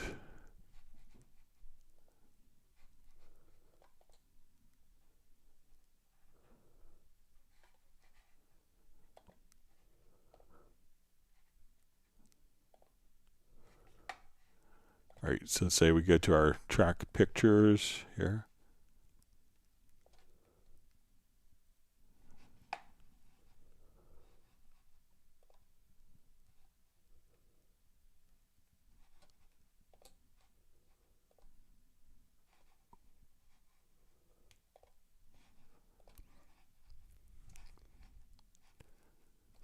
Okay, so let's see if we do like a Q link.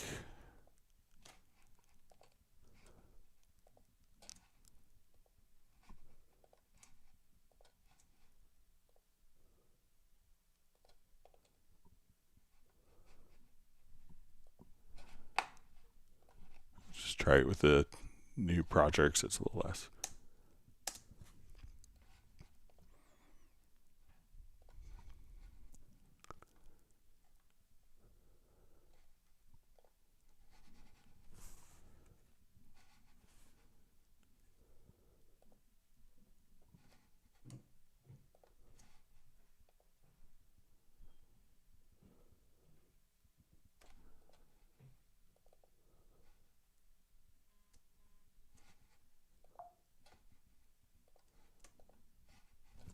All right, there's some trick I remember to doing this. So.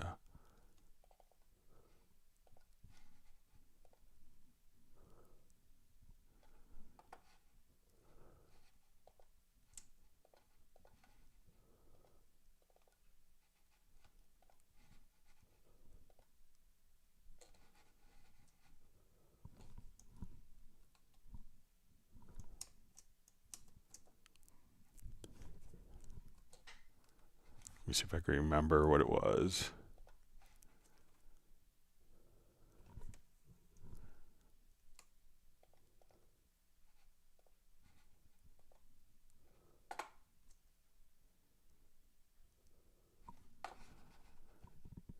It was like we could do it on...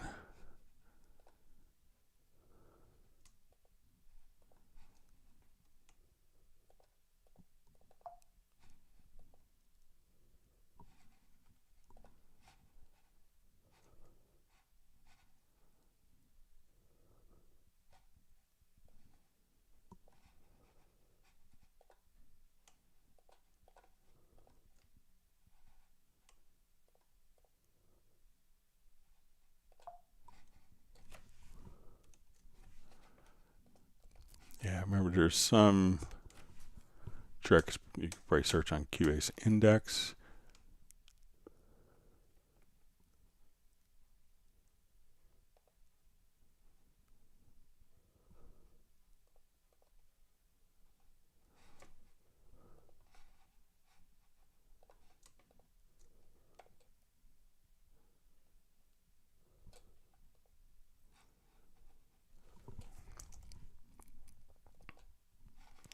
It was like you could do it on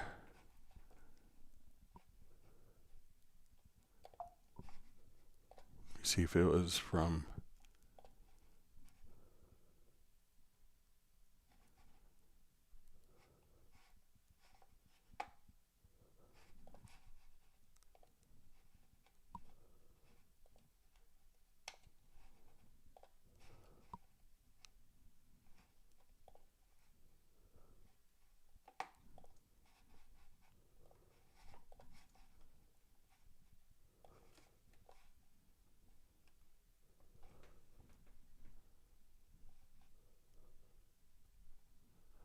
see if it was from the inspector.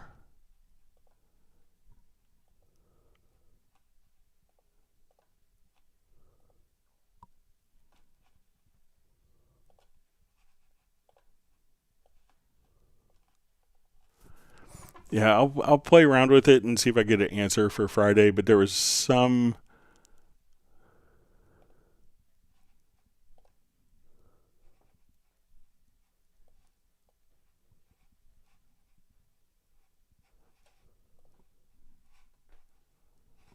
okay, so let's say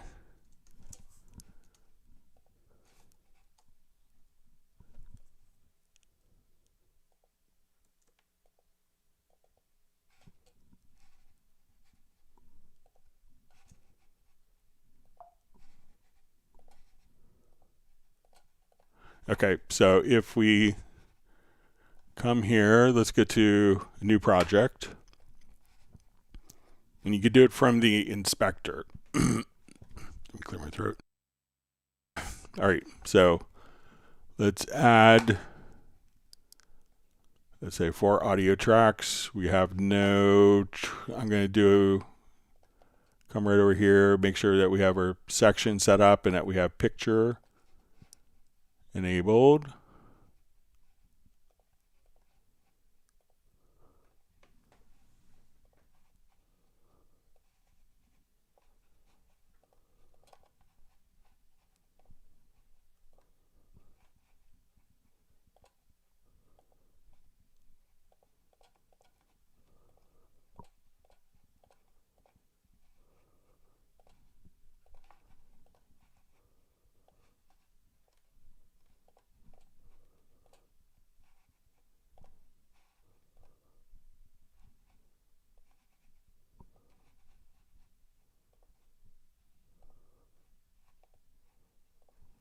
All right.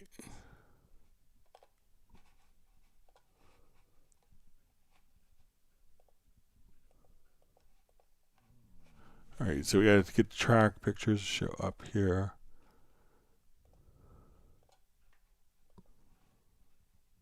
All right, so we have the channel latency. Let me just confirm that.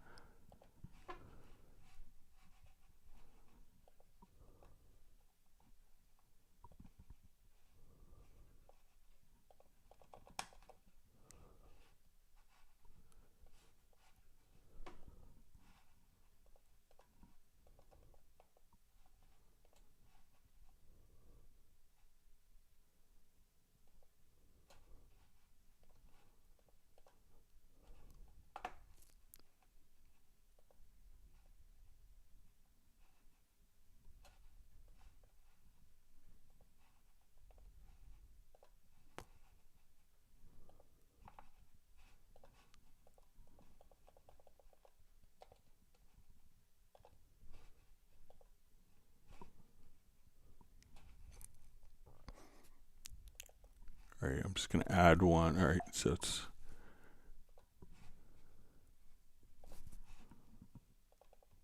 okay. So select all of the channels.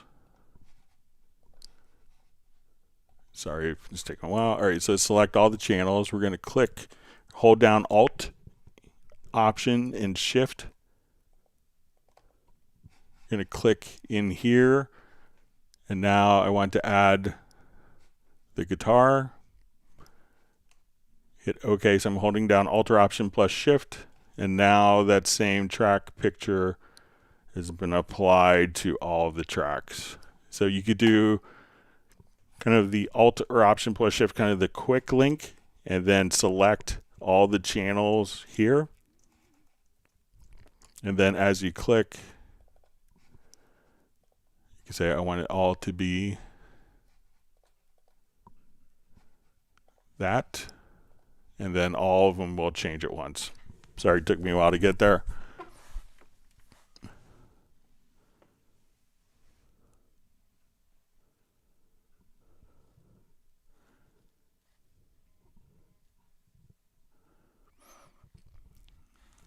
All right, so we see Chris Toon just says, I had to learn the hard way. They bring in CD tracks, play along in each project to be set at 44. 16-bit can't use 96 hertz, 96K, or you get Mickey Mouse sound. So one of the settings that you could do to make your CD tracks as they import, one of the things you could try is just go to the preferences and go to editing to audio, and then on import audio files, you could just say automatically convert to project settings, and you could give that a try, and that may automatically import it at the project sample rate for you.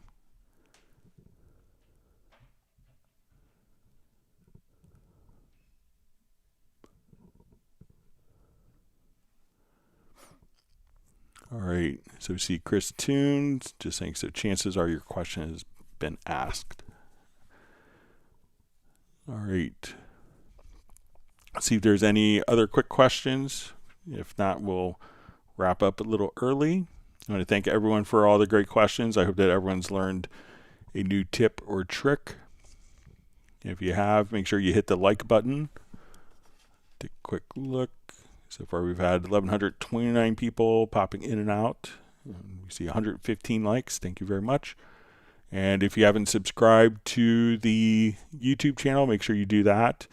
And that way you get notified of future live streams. Fridays we will be doing our Zoom meetup. So we look forward to seeing many new faces on there and many regular attendees as well. So looking forward to that. It's always one of my favorite things of the month to do. And also just want to thank everyone for taking part of your morning, evening, afternoon, middle of the night to learn more about Steinberg products. And I'm just proud to be a part of such a wonderful community of helping people kind of realize their creativity with their Steinberg solutions. And again, if you want to take advantage, I think the sales promotion is ending tomorrow, the 50% off, as well as 70% off for loyalty vouchers. So make sure that you take advantage of those. This only happens once every 40 years. So maybe at age 50 and 2034, there might be a sale like this again, but take advantage of it. And still doesn't look like we have any more questions. We'll see. See a couple more questions snuck in. All right. Sorry. Didn't show up. All right.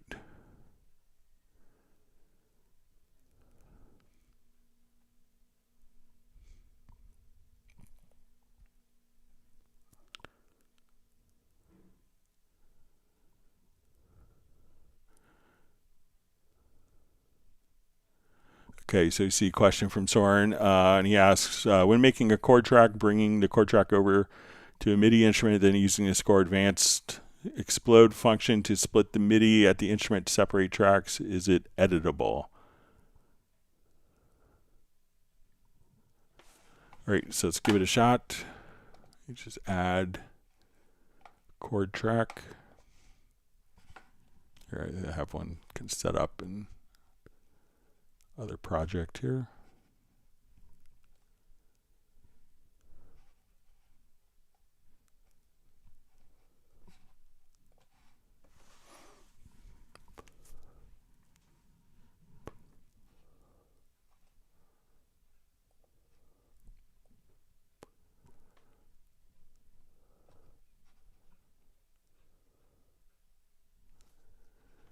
All right, so I'll just take this and I will go to the chord track here and we'll say chords to MIDI.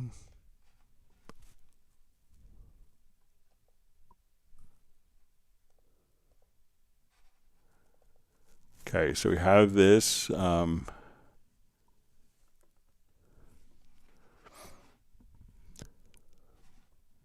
Okay, so we'll look at it in the score editor.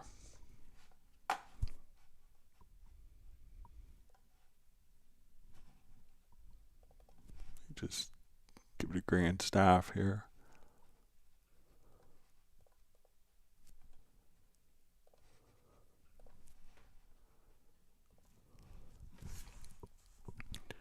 All right, I'm going to select all the notes. Let's go to scores.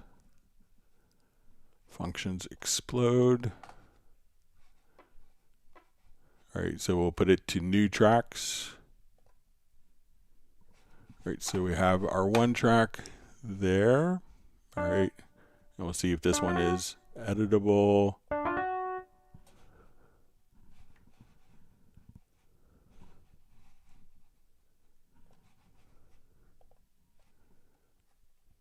All right, so here's our tracks that were created. So let's see if we now go to our chords and we'll tell it to not follow voicings. Let's see if they're editable. So yeah, it looks like as soon as we tell it to not follow voicings, because the voicings could lock it, now we can freely move the different voices. Sorry.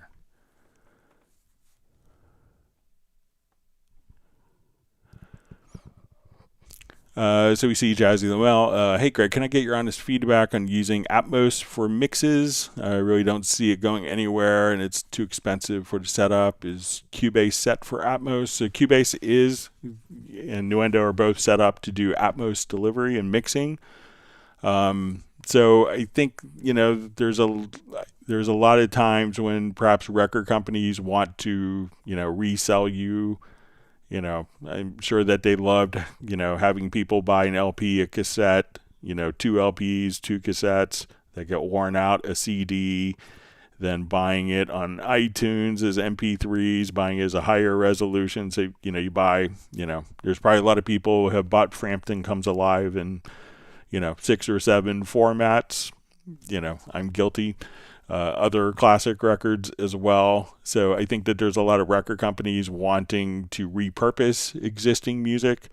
Sometimes people I hear say that they want to do Atmos because, if there's a million songs uploaded every day, that there's only, a fraction of those are uploaded as Atmos, and they feel they get more attention that way. So I haven't seen any person, that's really gotten Atmos in their home setup listening to music. So I haven't really seen anyone that's actually done that. So I'm not sure the viability of it as a long-term kind of music delivery format, and part of the appeal with Atmos is that you could do one mix and that it could be scaled down to whatever monitoring configuration you have. So someone could do an Atmos mix and then it could be used in, a 22 channel, listening monitoring environment versus a 7.12, 714, 5.1 stereo or mono, and it will fold down. But I don't see a lot of people doing that. So I'm not sure. Bob Clearmountain, I thought, had some good points on kind of the viability that you could probably look up, and I wouldn't disagree with him.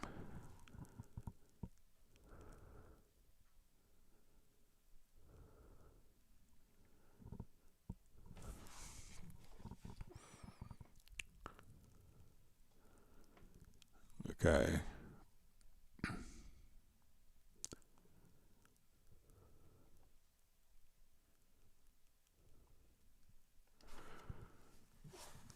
All right.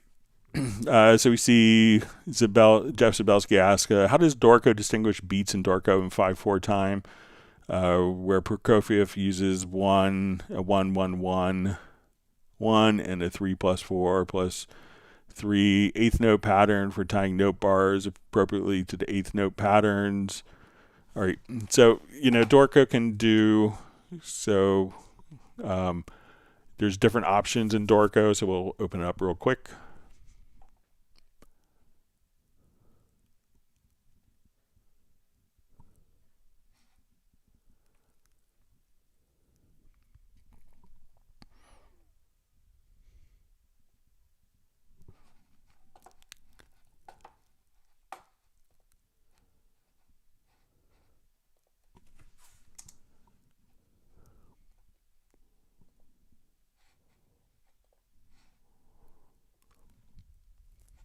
All right, so let's say I'm going to be in 5/4. All right, so you can put it in as 5/4, okay? And as we put in, let's say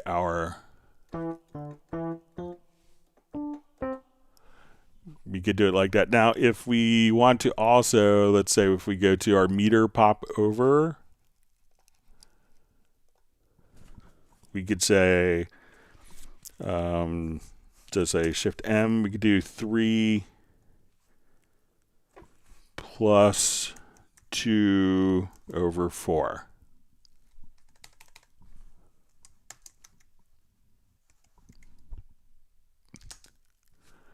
So, and if you wanted this to be expressed, you could now do your groupings.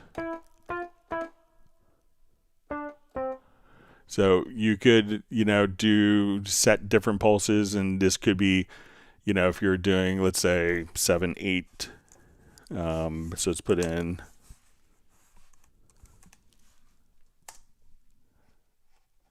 So if I come here, I could do. Let me just put in eighth notes.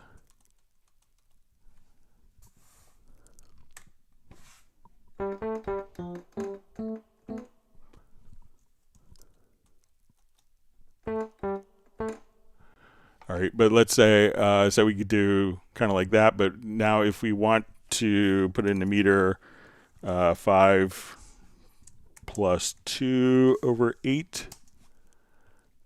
Now the groupings, let me just put it in the right rhythm, sorry.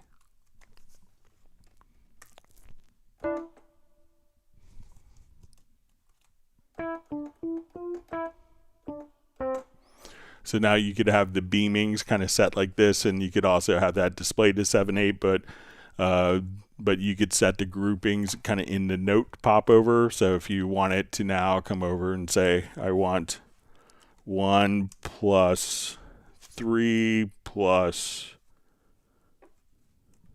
2.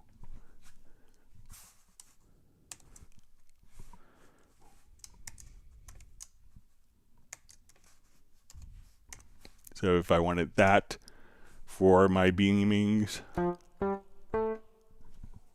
sorry, just keep getting the wrong rhythm. All right.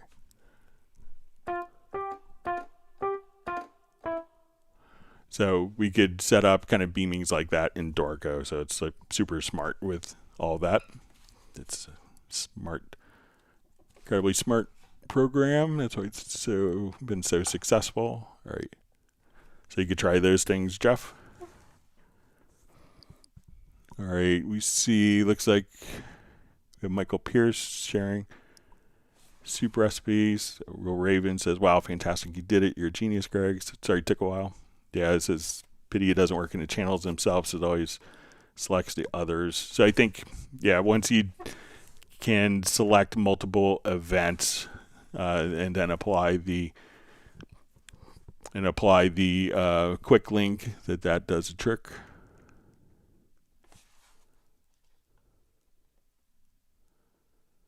Okay, Jeff Sabelski finally hit the like button. All right, Danny wants people to like the video as well. Miller Brown just says, thanks, Greg, for the great answers and tips. You're welcome. Thanks for joining us today. Garrett just says, thanks for being Greg. That's kind. Thank you so much.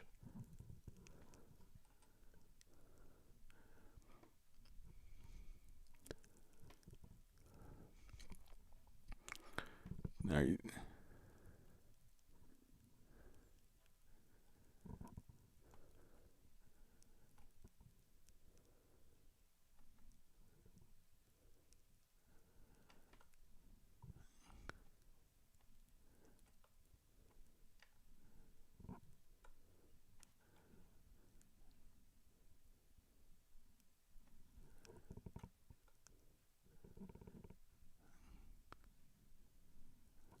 Okay.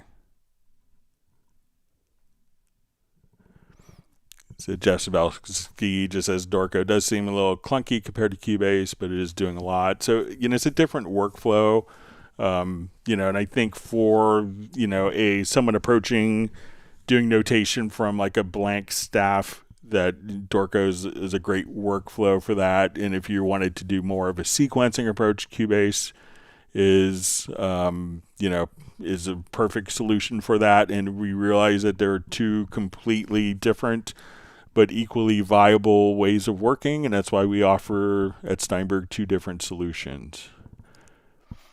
All right, so we see Pablo, can Dorco open Sibelius archives? So what Dorco can do is open up Music XML is a very easy and effective translation, so you could export Music XML files from Sibelius, Finale, or other programs and import those directly into Dorco, but it's not going to natively read the Sibelius file format.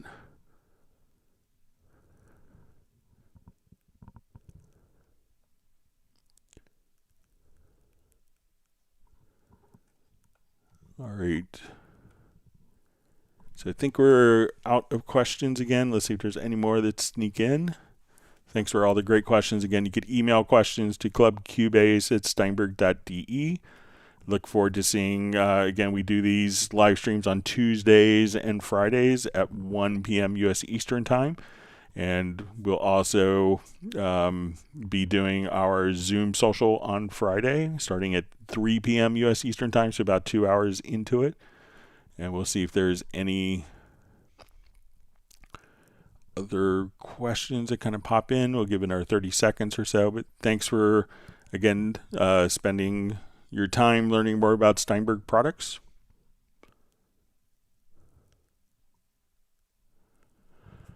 So you see Jeff Sabelski just says I'm studying the difference between XML and MIDI import. So XML is more of like a picture of how everything is going to be imported, but it may not contain like the controller data. Like if you're using your modulation wheel to get expression on different on different playback, that would be better translated over a standard MIDI file.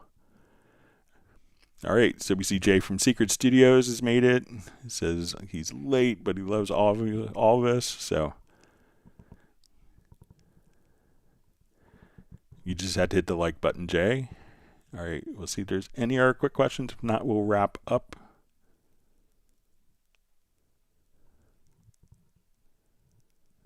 All right, see Fly V says we'll see us on Zoom this Friday. Looking forward to it.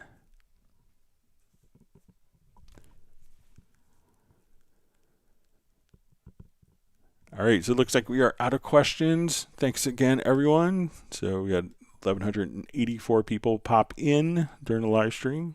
That's great. And want to thank everyone, and I want everyone to please stay safe and healthy, and we'll see everyone on Friday. Thank you very much.